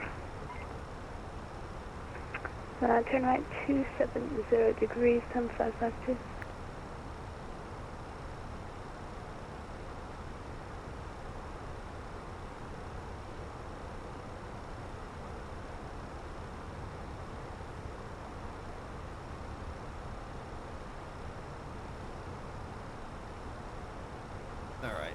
O Eagle 5501 vai iniciar a descida. Afirmativo, em 2 So milhas, let's, okay, so we have the arrival, we just don't have the approach yet. So let's see, arrival time is going to be 2038. So a little over a half hour from now. Let's see, we can get the ATIS for Salvador, so let's do this first. I'm going to open up the landing rate prediction so I don't forget. So we're about 40 minutes out from landing, so that means that the landing rate prediction will end just before we land here. So I'll let this run for 30 minutes. That's going to be open up in the chat, so make sure you bet your nuggies on what you think the landing rate's going to be. And then, of course, when we land, I'll show you in Volanta what it is, so that way you know I'm not lying to you, because I don't lie, ever. So let's come back over here, and we're going to take a look at the ATIS for Salvador Airport. So right down here, we have SBSV ATIS. So we're just going to double-click on it, and then it's going to populate the ATIS right here for us to read. You can expect to Daisy 12. So we have Salvador International Airport ATIS information Yankee at 1900 Zulu. Expect procedure ILS Zulu runway 10, landing runway 10, departing runway 10. Transition level is flight level 080. Winds are 140 at 10, varying between 100 and 190. Visibility is greater than 10,000 meters. Scatter clouds at 2300. Temperature is 30. Dew point is 22. Altimeter is 1012, and acknowledge you have received information Yankee. So the ATIS the ATISs are always going to have a letter designator to it, so that way when you call up air traffic control on your approach, you'll let them know what ATIS you have, so that way they know that you have reviewed this. And then everything else is pretty much the same like we talked about with the weather observation, with the exception of now they're telling us that we can expect the ILS Zulu runway 10. So now we know that is the approach that we're going to be flying. So I'm going to load that into my FMS here, or MICDO, sorry. And we have the star in here. The approach via is going to be Udesi. Approach 119.240. Bye-bye. So we got that set up. I got told to do Edinburgh for my first flight because it's one runway and a grand total of 3 SIDs. Ended up flying a TBM down to the Channel Islands and didn't really have much issues, bar the taxiway excursion. Yeah, starting out at small airports like that are definitely beneficial. Hope the A350 releases before the VATSIM event so people can get somewhat familiar with the aircraft before the event so it goes even more smooth. Well, the idea with that event is that they know that there's going to be people, and it even says there, like, you know, for your first flight on the network with. So they know there's going to be people that are new with it. Most people that are going to be flying the A350 have been flight simming for a long time, so the transition from something like an A320 to an A350 is probably not going to be too bad. But yeah, you definitely, if it's your first time touching an airline, the A350 should not be the first plane that you do. But yeah, like there's kind of an expectation that people are going to know sort of how the plane works. But yeah, if you're new to airliners, a wide body should not be your first airliner. You should either be starting on like the A320 or like the 737. Because those are probably the 2 easiest planes in the sim to learn.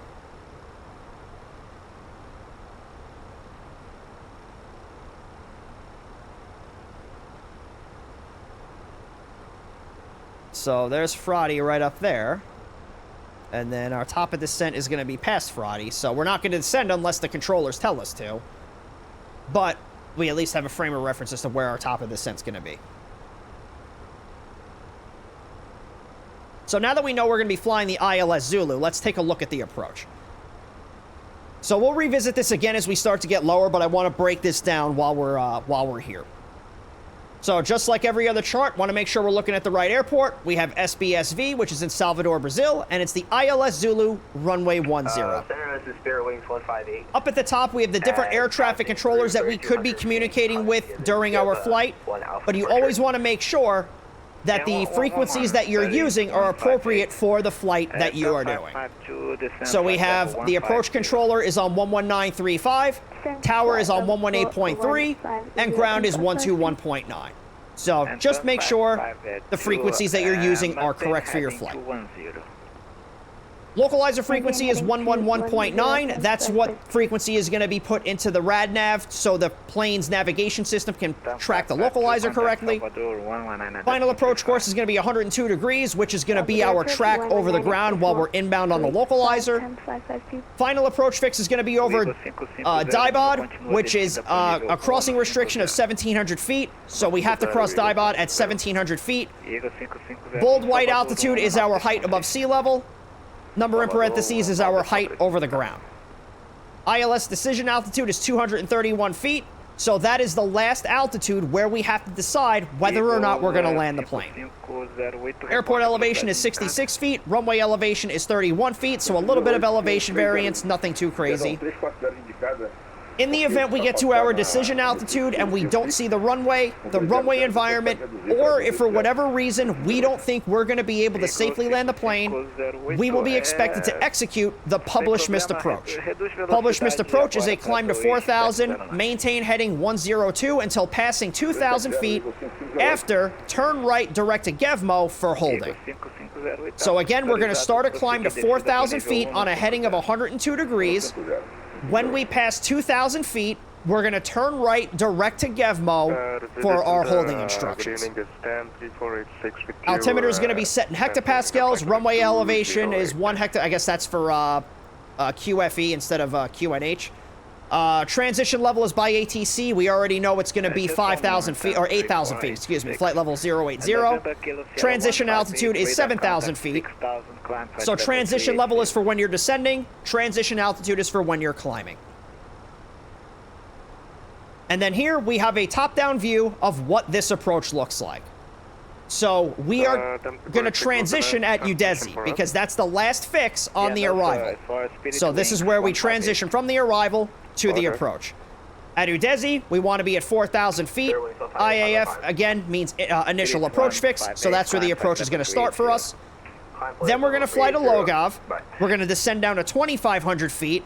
IF above it means this is the intermediate fix, so when we cross the intermediate fix, that's going to put us on path for us to cross the final approach fix. So at Logov, we're going to start our inbound turn to intercept the localizer, which is going to give us that lateral guidance towards the runway.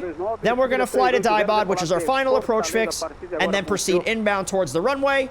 In the event we go missed, this is our missed approach track right here, all the way out to Gevmo. Here we have a side profile view of what this approach looks like. So again, at Logov, we want to be at 2,500 feet. Then we can descend down to 1,700 feet to cross Dibod, catch the glide slope, which gives us our vertical guidance down to the runway. This little grid right here is our vertical descent rate based on what our ground speed is. The A321, we're going to be flying at around 140 knots on the approach. So we're going to be looking for about 743 feet per minute on the descent.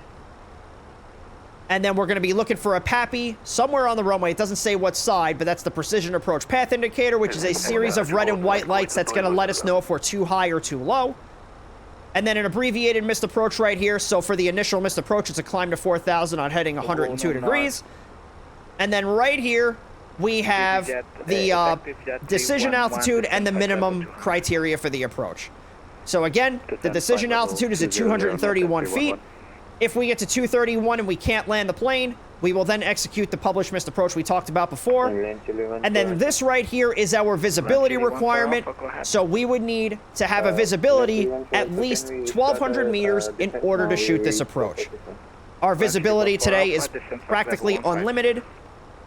So this is not going to apply, but in the weather observation, if the visibility was reported less than 1,200 meters, we wouldn't be able to shoot this approach. Tom 26, we have no start of recovery. So I'll leave this up on the screen for another minute or so. 296, you can expect. If you do have any questions, feel free, pop them on in the chat. Expecting LS Zulu runway 10, this is to Alpha level, Tom 26. 296, you're clear to descend pilot's discretion, flight level 150. Yeah, to descend 200, Tom 26. Line 211 Alpha, can we have a start, please? 1314 Alpha, you can expect to dash 12 Alpha, right? We can expect LS Zulu So yeah, everybody's getting the Udesi 2 Alpha arrival. So we can expect that. That was a really loud ping.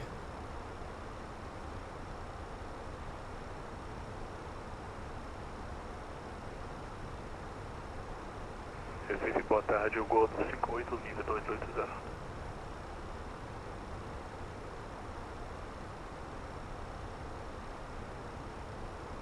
É Gordo 58, confirma de onde você partiu.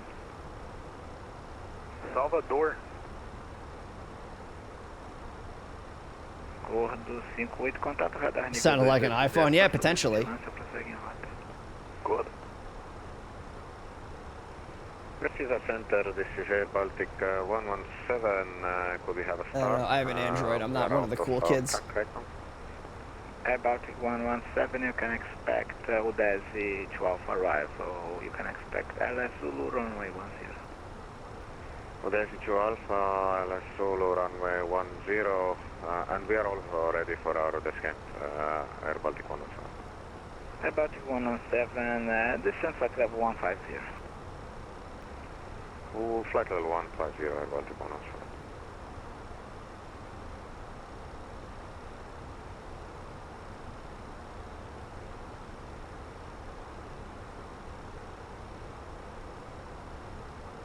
O Gol 1986 chama, continua a descida para 150 e chama Salvador 119 decimal 35.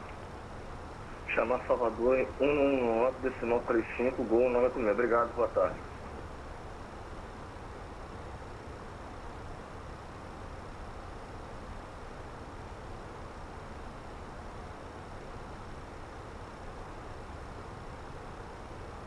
I think you could do the same thing with iPhones.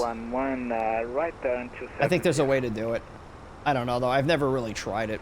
Right hand turn 270. But I know it's compatible. Jet 311.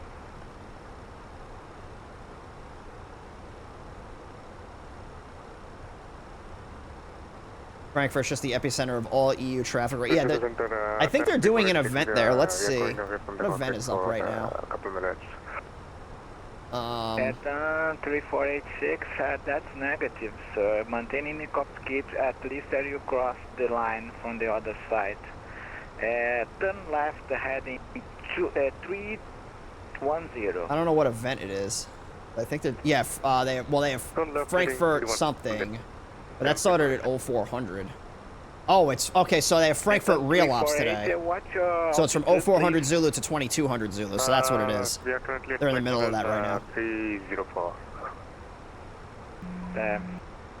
Do not climb anymore, sir. You've been instructed to maintain flight level 280.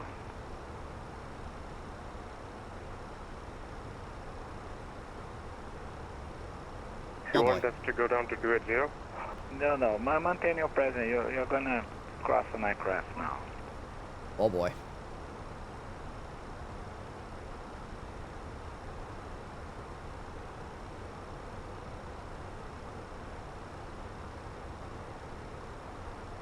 So if we don't get a descent instruction here in a minute, we'll give them a call and say, hey, we're approaching our top of descent. Because again, you don't want to start descending until you're told to by the controllers. At 3486, what's your final altitude?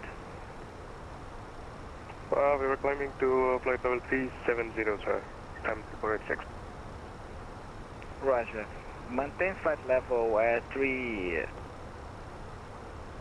Maintain flight level 310 and present heading for 3 minutes. Present heading for 3 minutes, we'll go up to 310, time 3486. Centro Recife, FedEx 119. Prossiga, FedEx 119. Poderia me indicar qual é o procedimento de chegada que está sendo utilizado em Salvador, por gentileza? O 10-2 Alpha pro LS Zulu dando 0. Direto para FedEx 119.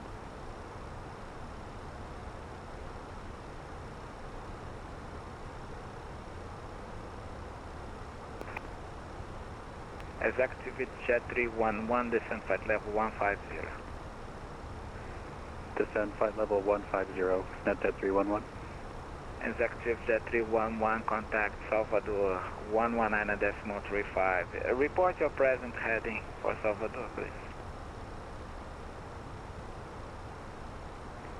Alright, so let's get our radio set up for the controllers that we know we're going to be talking to here. Yeah. Contact Salvador. So we have approach is going to be 11935. Roger. Thank you. And again, I'm just using my vPilot client for this. So 11935. Tower 1110. And then in radio 1, we're going to do tower 118.3. So always recommend that you set your radios for the frequencies that you know you're going to need, so that way you're not fumbling with these switches later. All you got to do is hit a couple of buttons. And then I do have to put the arrival information into here, so let's do this. So performance data, we're going to go to the approach phase. So altimeter is 1012. Temperature is 30. To 1, you can expect the Desi 2 Alpha arrival for runway 10. Hey, the Udesi 2 Alpha, runway 10, TAM 621. And TAM 621, descent pilot's discretion, flight level 150. My discretion down to flight level 190, TAM 621. Yeah, 150. 150, TAM 621. Let's see. So winds are 140 at 10. Climb flight level 370 attempt. And then transition level is flight level 080. So approach speed is going to be 139 knots. So descend at pilot discretion means that we can start descending pretty much whenever we want to. So we'll start our descent now. So we said flight level 150. And you'll notice that when I first said it, I actually said the altitude incorrectly. I said 190 when he said 150. So that's about the extent of a VATSIM controller correcting you if you say something wrong. They don't yell at you. They don't scream at you. They don't make you feel like you're stupid. They're just going to say, no, I didn't say that. I said 150. That's it. So, don't be afraid of saying something wrong. If you say something wrong, they're just going to correct you. Not that big of a deal. And 3486, you step away to authorized.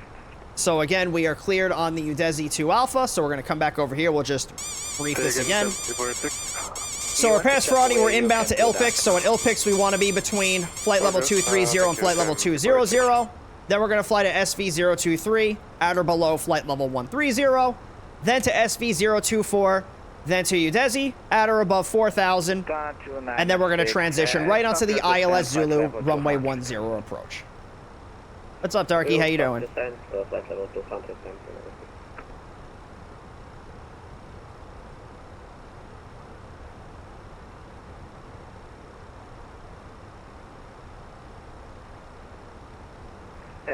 About 117, please maintain, what speed will indicate speed, please? It's Mach 651. Decent area. I'm doing good. We're just starting our descent down into, indicated, please. into Salvador here. Alright, so we'll get the seatbelt signs turned back on here. Indicated SD 255, not Baltic 117. Hey, I see a plane. Roger, about 115. Vectors for space. Came in on the tail end. Yeah, we probably got about another 20 minutes here. Turn right at 270. Speaking of, landing rate prediction is still going to be up for about 15 minutes. Might try low flow today or tomorrow on the A320 because it shouldn't stop you turning the engine on. Yeah, I don't know what the issue Sancho's having is. It shouldn't, but I don't know.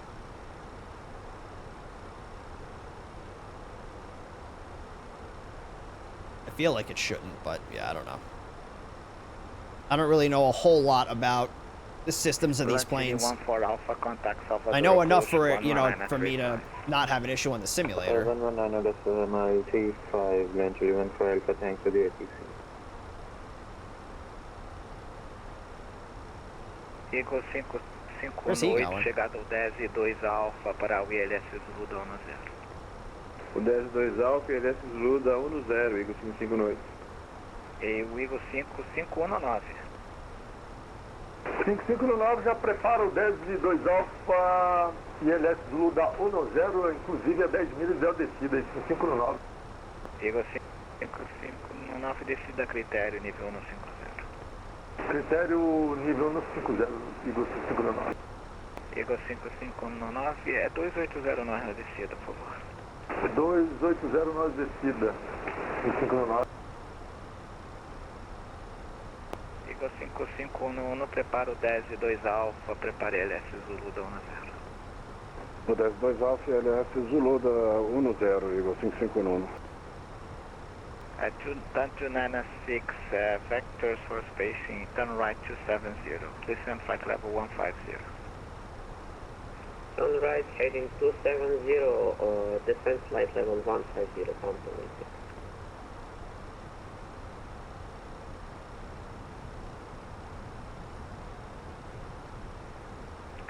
What's up, Avocado? How you doing, man?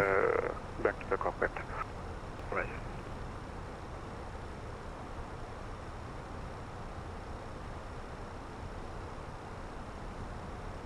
Eagle 5511, prepara a chegada ao 10 e 2 Alfa para o LS Zulu dando 0. Acho que já passou a informação, o Eagle 5511, o 10 2 Alfa e LS Zulu da 10. Eagle 5511, descida a critério para o nível 150.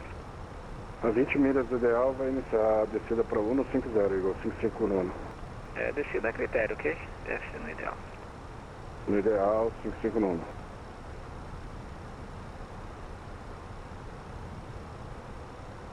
Baltic 117, turn I'm left doing good, man. 200. Doing good. A nice, nice good flight out to Salvador today.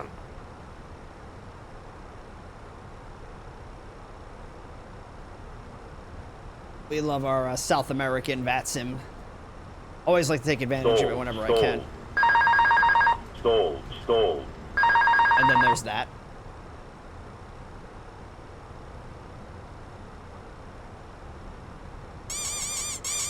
Bah. Turn to 96, contact Salvador approach, 119.35. Salvador approach, 119.35, down to 96, bye-bye. Oh, thank you for the hydrate. My water bottle's almost out.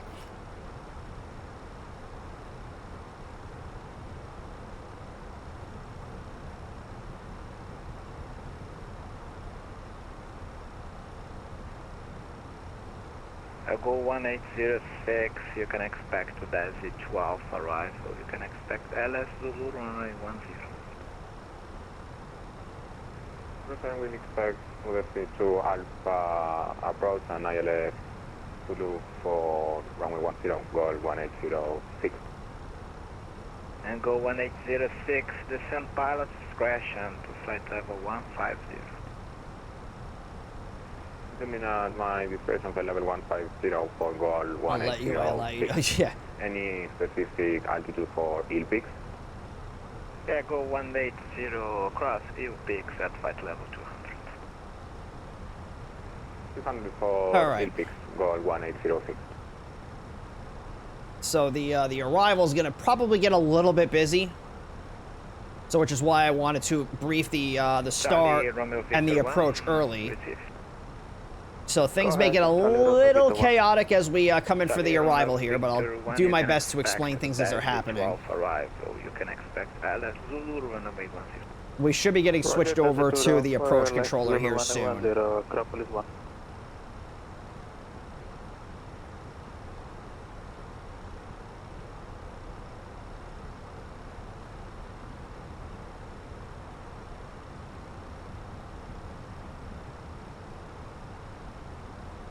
Fairwings, 158 is requesting to step away for 20 minutes. Spirix 158, yeah, you're okay.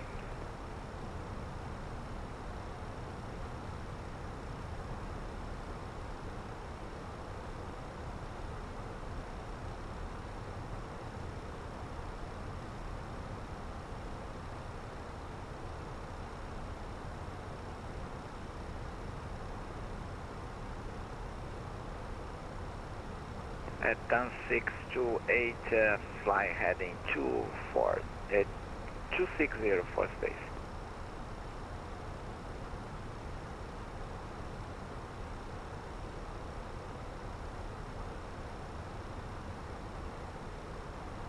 Turn 61. Tam 621. Turn 61, fly heading 260. Heading 260, Tam 621. And turn 61, contact approach 119.35. 119.35, Tam 621. Thanks for your help today. Alright, so now I'm going to check in with the approach controller, let them know the altitude that I'm at, and the heading that I'm going to be flying. Aviator Chris, thanks for the raid! What's going on, man? Alright, let me get down to this altitude here. I'll check in with this guy. Direct to UDESI, NetJet 311. Salvador Control, TAM 621, flight level 150, heading 260. TAM 621, hello, Salvador Control, welcome. Set and maintain flight level 100 and IDEN. Set and maintain flight level 100, IDEN, TAM 621. So he said ident, so we're going to push that button on the transponder. If you can't find it, you're going to hit this little ident button right here at the top of your client. That's going to allow our radar return to flash on his screen so he can see us. So that will descend down to 10,000 feet. Just wrapped up a slammer into Miami. Oh boy. Is there a lot going on in Miami? ILS. Could you repeat that, please? Hey, can we get a shout out for Chris Mods? From NetJet 311, you are clear for the ILS Zulu approach runway 10. Cleared for ILS Zulu approach runway 10, NetJet 311. So we're just going to maintain this heading and go down to 10,000. Miami Summer was on and was super busy. Then all the ATC hopped off. Oh no. Well, it looks like there's still a couple of them on.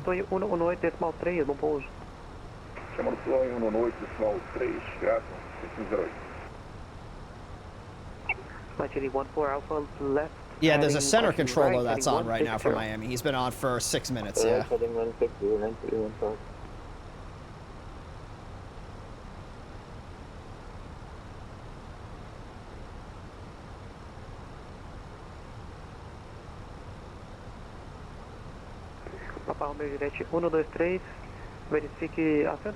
Now the exciting part, yeah, exactly.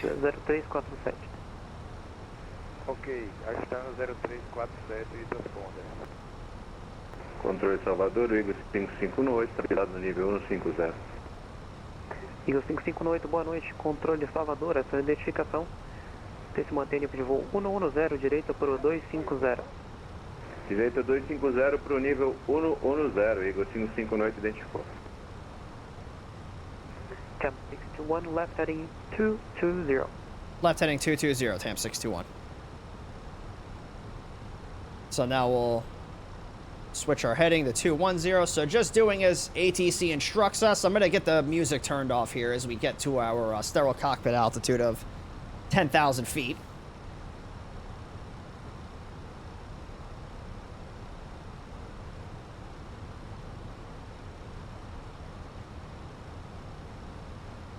Well, it's getting a little turbulent. Let's get the terrain radar turned on here.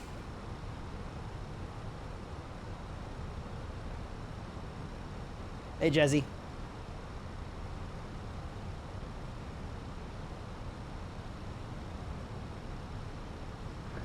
Papa Romeo Juliette 23, você vai voar direto para Porto Seguro? Positivo, estou sem tablet. Deu uma pane aqui.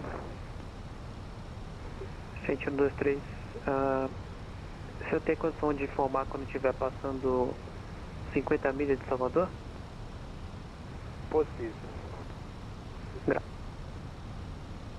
Pro Salvador, cordial, boa tarde, Eagle 559, 15 mil pés. Na frequência. Eagle 559, boa noite. Correção, boa tarde, controle Salvador, sua identificação, décimo Alright, so we'll get the landing lights turned on here. Wing light's gonna come on. 110 e a sua identificação, Eagle 559. Launch 14 Alpha, descend maintain 4,000 feet. Like maybe a little less Temp 296, descend A little less talkative here as we start to kind of gear up for the approach. Descend and maintain 5,000 feet, Temp 61, descend and maintain 7,000 feet. Descend and maintain 7,000, TAM 61. And Temp 61, QNH 1012. 1012, TAM 61. Alright, so we'll get this set over here. 8.000 pés, QNH 1012. 8.000 Since our transition altitude is 8,000. Yeah, it's bumpy.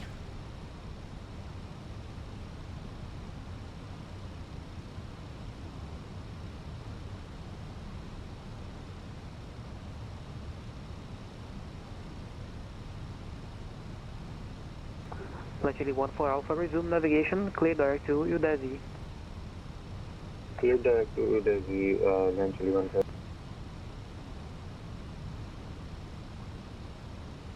Temp 61, left heading 140. Left heading 140, TAM 61.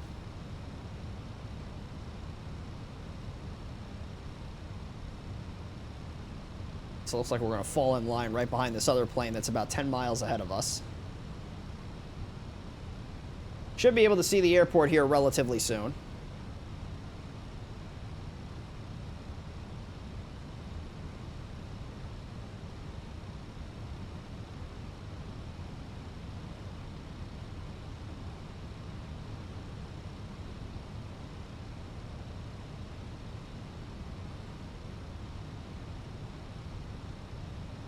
Eagle 558, esquerda proa 220. Esquerda 220, 558. 19 também, chame Torre 118.3, bom pouso. Chamar Torre 118.3. Boa noite, meu. Obrigado, Marcelo. Um abraço.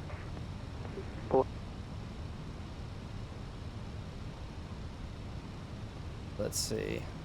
Yeah, we're not even at Udezi yet. So yeah, they just have us a little bit of a delay vector. Launch 81 for Alpha, clear ILS Zulu approach line 10.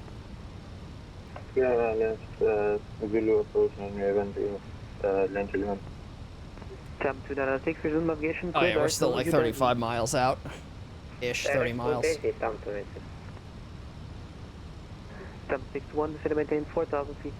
Then I maintain 4,000, TAM 621. Temp 296, descend and maintain 4,000 feet. Descend and maintain 4,000 feet, We're getting there. Eagle 558, desce e mantenha 5.000 pés, esquerda pro 160. 5.000, esquerda no 60, 559. Again, you just want to make sure you're repeating the instructions to air traffic control and then just state your call sign at the end so they know that you're responding to them. Contact tower 118.30, NetJet 311. Thank you. Goodbye.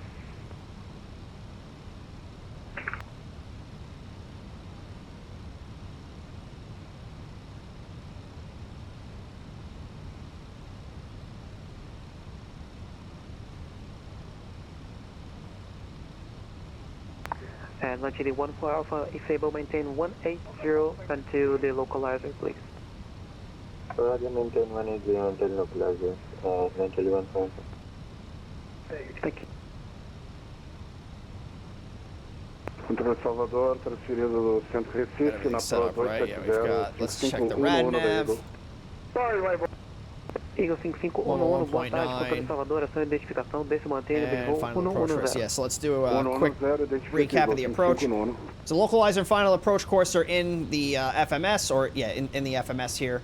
Final approach fix. Final approach fix is at Diabod, which we have to cross at 1,700 feet. Decision altitude is 231 feet.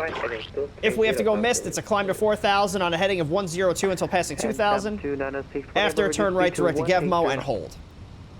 We're going to cross Udezi at 4,000, Logav at 2,500, and then turn inbound, catch the localizer, inbound towards the runway.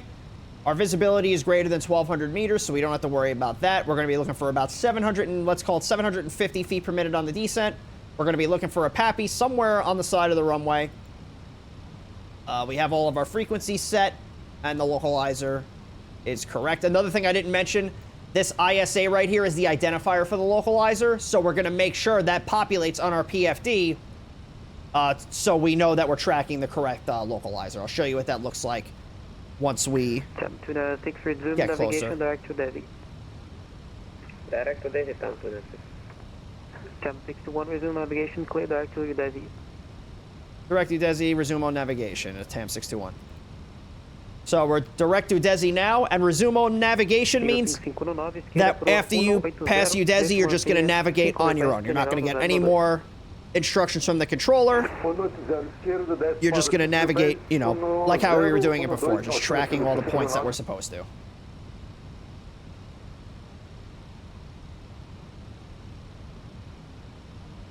À esquerda no 70, confere para 519. Perdão, copy. Big old mountain right there. Esquerda 170 para Eagle 559. Pode ser agora 160, 559. 160, anotei errado aqui, obrigado. TAM 296, clear ILS Zulu approach on 10. Clear for ILS Zulu approach for 10, TAM 296. Salvador approach, Air Baltic 117, heading to 70, flight level 125, descending flight level 110, at your service. Air Baltic 117, hello, Salvador control, ident, descend maintain flight level 100. Maintain Bumpy. flight level 100, Air Baltic 117. That's real bumpy. Why does the air have potholes? Esquerda pro 170. Esquerda 170, Eagle 551. Eagle 558, autorizado direto 10 e desse mantenha 4.000 pés. Direto 10 e vai descer para 4.000 pés, Eagle 558. Flight 14 Alpha, contact at 118.30, bye. 118.30, thanks for the RTC, have a good day. Good day. O Eagle 559 continua nível 110. Eagle 559, desce e mantenha 7.000 pés, QNH 1012. Desce para 7.000 pés, Eagle 559. Air Baltic 117. Should be getting clear for the ILS approach here pretty soon.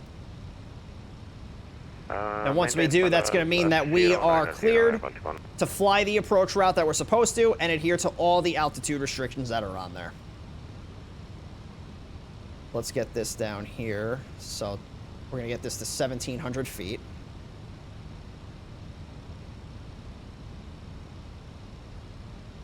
We're not going to start descending until they tell us to, though. So we'll get the landing bugs on. So here we have ISA 111.9, and we're 15.5 miles away for it.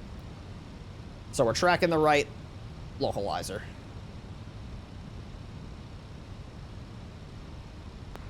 TAM 61, clear ILS Zulu approach runway 10. Cleared ILS Zulu, runway 10, TAM 61.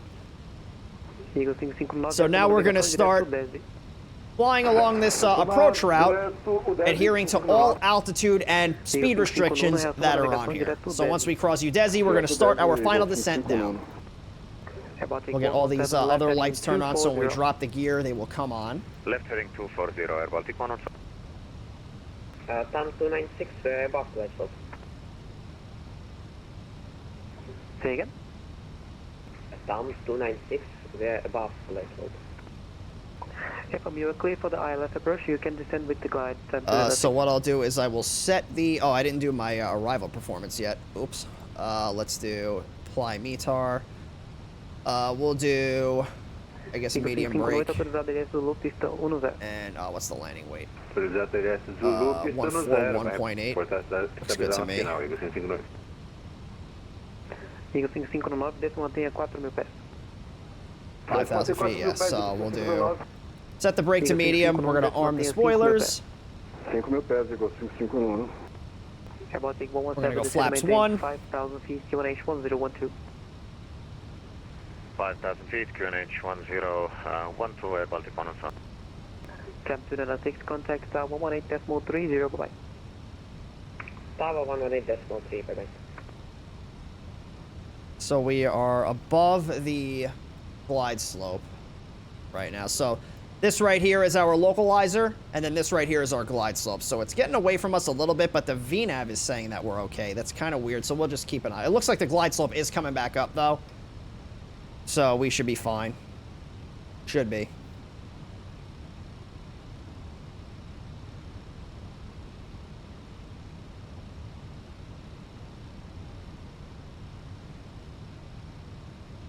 And then we'll start our final turn inbound. And we should be lined up with the runway once we roll out. That's the runway right there.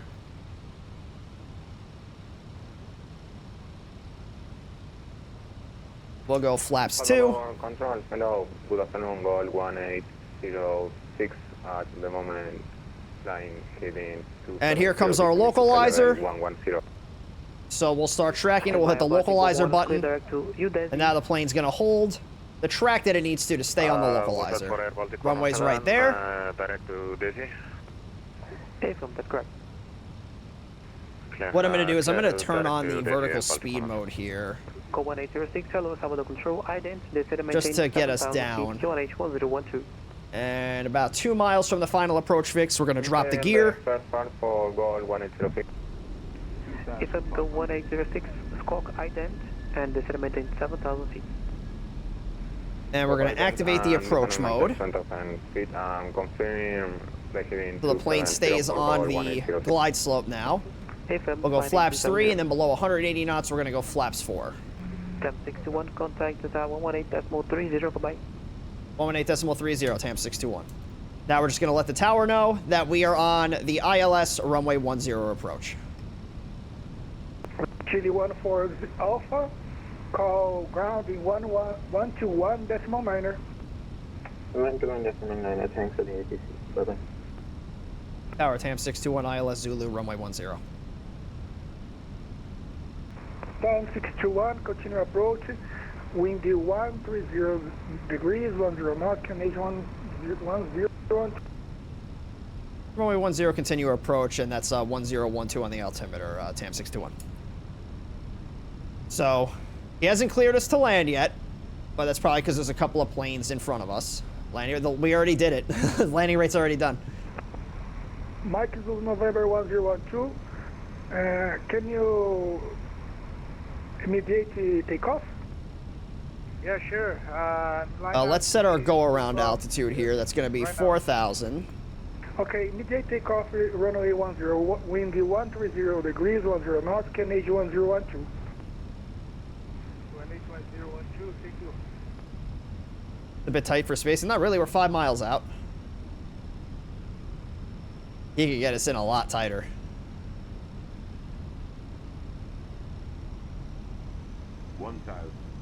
Alright, we're configured.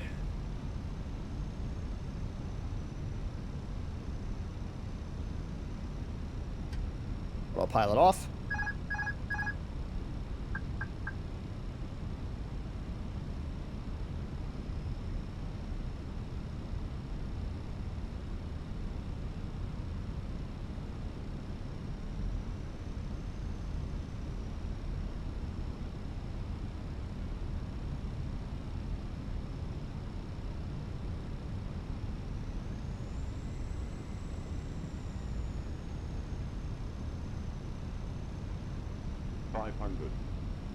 TAM 621, clear to land runway 10, QNH 1012.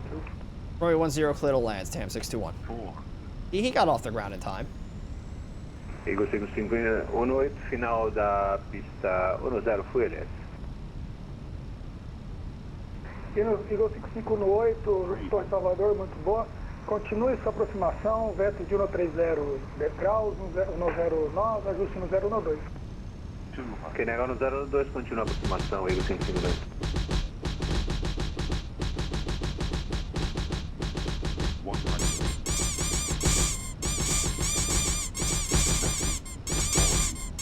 Mike Blue November 0102, call Salvador control in 119.35. Have a good flight, sir. Bye-bye. Alright, reversers. Sir, calling, Stall.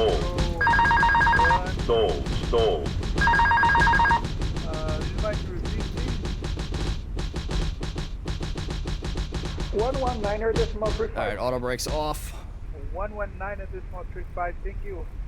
I don't think I set the I didn't hear the minimums call out. I think I forgot to set it in the FMS. TAM 621, turn right via Foxtrot and call Salvador ground 121.9.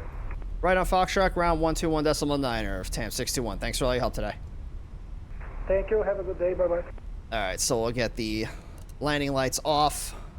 Taxi light on. Turn off lights off. We're going to get the APU going. Eagle 55 no 8, pouso autorizado no 0 de Salvador, And vento, speed brakes vento up, com flaps up. 130 graus, 109, And we're going to get over to ground 109. control. And we're just going to let them know that we're inbound. And then they're going to tell us where to go. Ground, good evening. TAM 621 on Alpha for parking. Down 621, welcome Salvador, taxi via Alpha Juliet 2 and gate direct choice. Okay, Alpha Juliet 2, gate my discretion, TAM 621. So, can't see it on here because SimLink isn't working, but we're on Alpha here, so we're going to taxi all the way in until we get to Juliet 2, and then we're going to turn into the ramp and then just pick whatever gate is open. So, pretty easy. We'll get the music turned back on here. Yeah, that landing was a little bit of a floater. 250 and 2. I feel like 250 is probably a pretty fair assessment. I don't know about 287. It wasn't a particularly hard landing. I just floated it.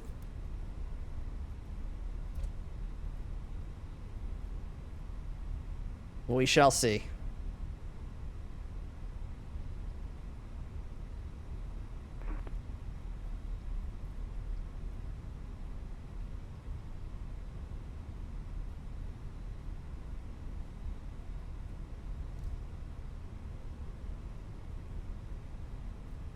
Hey, Victor, good to see you again. Good to know that we'll be taxiing around safely with you on the scopes.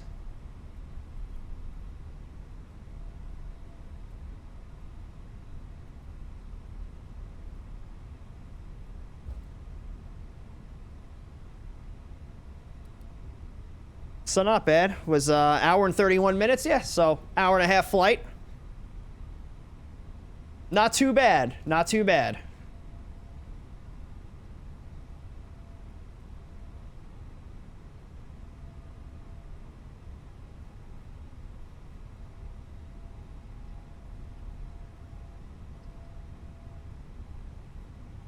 Oh, there's that Eagle plane that was behind us.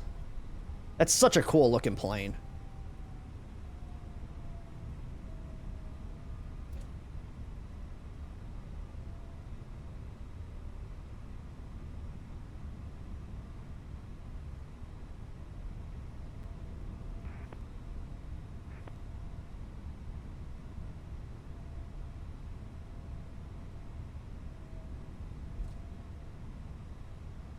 So we'll park. Oh, there's a tug right there. We'll park over there. NetJet 311 signing off. Thanks for the ATC. Have a good day. So the APU is available. Oh, let me turn the wing light off. Thought I turned that off already. I guess not.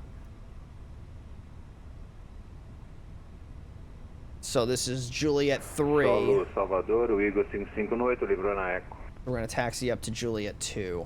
Eagle 55 no 8, bem-vindo a Salvador, táxi via Alpha Juliet 2 e gate a sua escolha. Alpha Juliet 2, gate à escolha, Eagle 55 no 8, grato.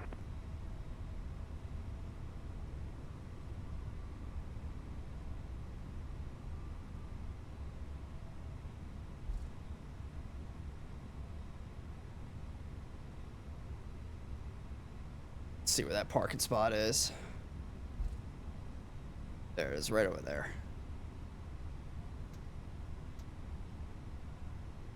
What is this? I mean, I guess it's not a bad song. It's just not the usual. It's because Pretzel Rock is broken, that's why. Alright.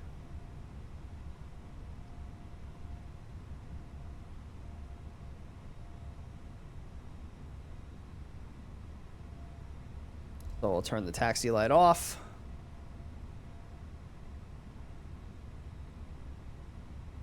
How much further to the right do you want me to go?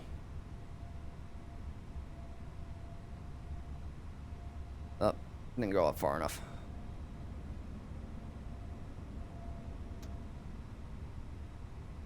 All right. Parking brake on.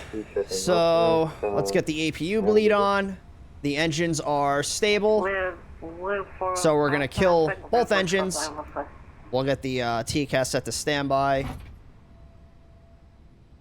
And below 40% on the N2s. Beacon light's going to come off. Seatbelt sign's going to come off. We'll get the dome light turned on. So that can come off, this off. Flight director's off. And we'll get the GPU hooked up. Beautiful. All right, so let's see what the landing rate was. So are you guys ready? In 3, 2, 1. Oh, not terrible. Minus 216 with 1.01 G-force. I'll take it. I'm going to say that that's not too bad. So let's see who the winners were. Still 212 miles out, prop gang. Yeah, there you go.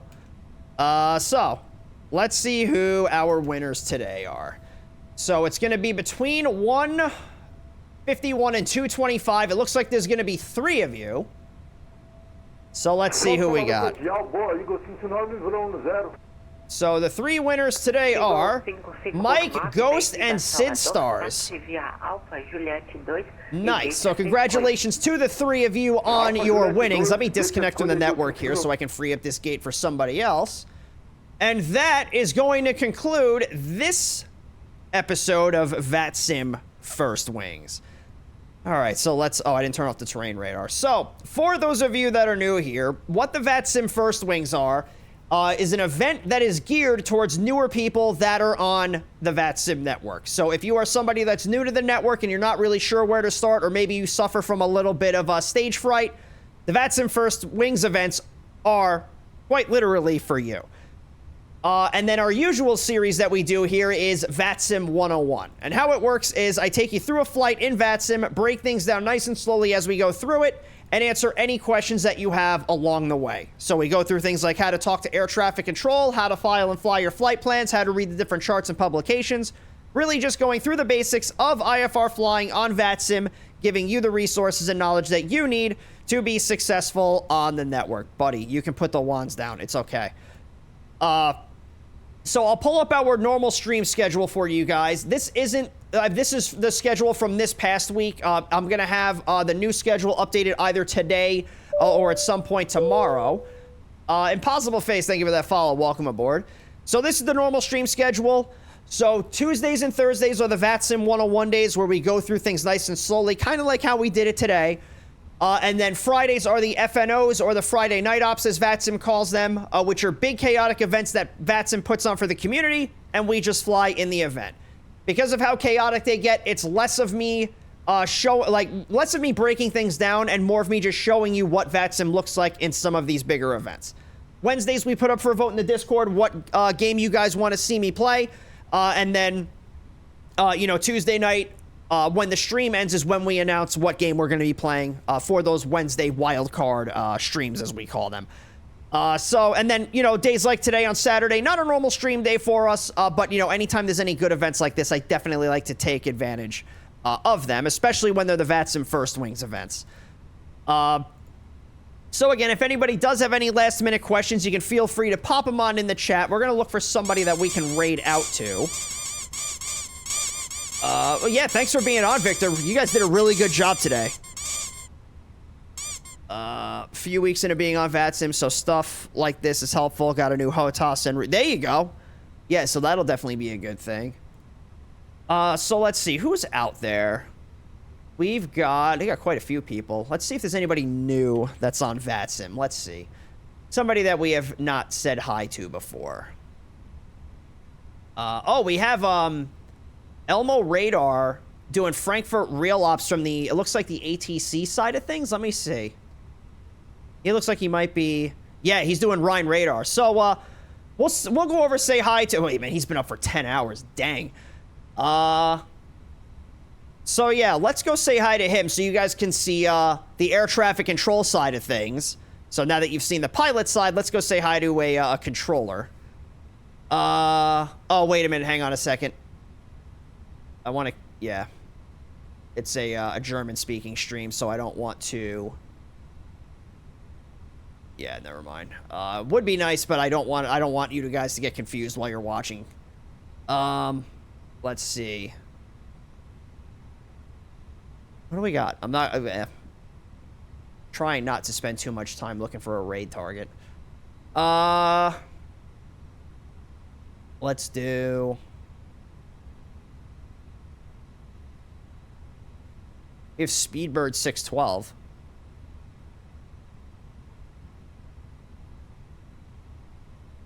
So he's doing Winnipeg too. I don't even know where this is. Oh, but it's... Alright, it's a French-speaking stream. Jesus, this is so difficult. Man.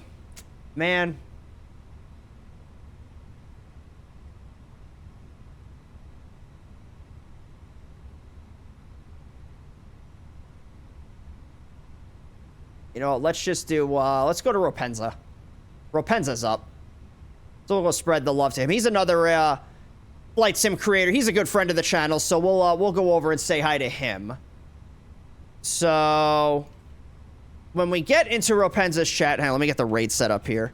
So when we get into Ropenza's chat, we are going to spam the Nuggy, which is the emote that I'm spamming in the chat for you guys right now. So we can spam it over in Ropenza's chat once we get in there. Spread the love and the positive vibes in his direction, and make sure you tell him that Cross Hyperu has sent you. So I do want to thank everybody for coming out tonight, or today, this morning. I don't even know what time it is. So I want to thank you all for coming out today for this episode, I guess we could say, of VATSIM First Wings. Really appreciate you all coming out, hanging out for as long as you have, and showing your support for what it is that we do here for VATSIM 101. So we're going to spread that love over to Ropenza, so make sure you spam the Nuggies. We will be back on Tuesday, everybody, 00 Zulu, 7 p.m. Eastern Time, for another edition of VATSIM 101. I'll have the schedule for next week posted up either later today or tomorrow, so that way you guys know exactly what's going to be going on. And until next time, everybody, this is Cross Hyperu, signing out.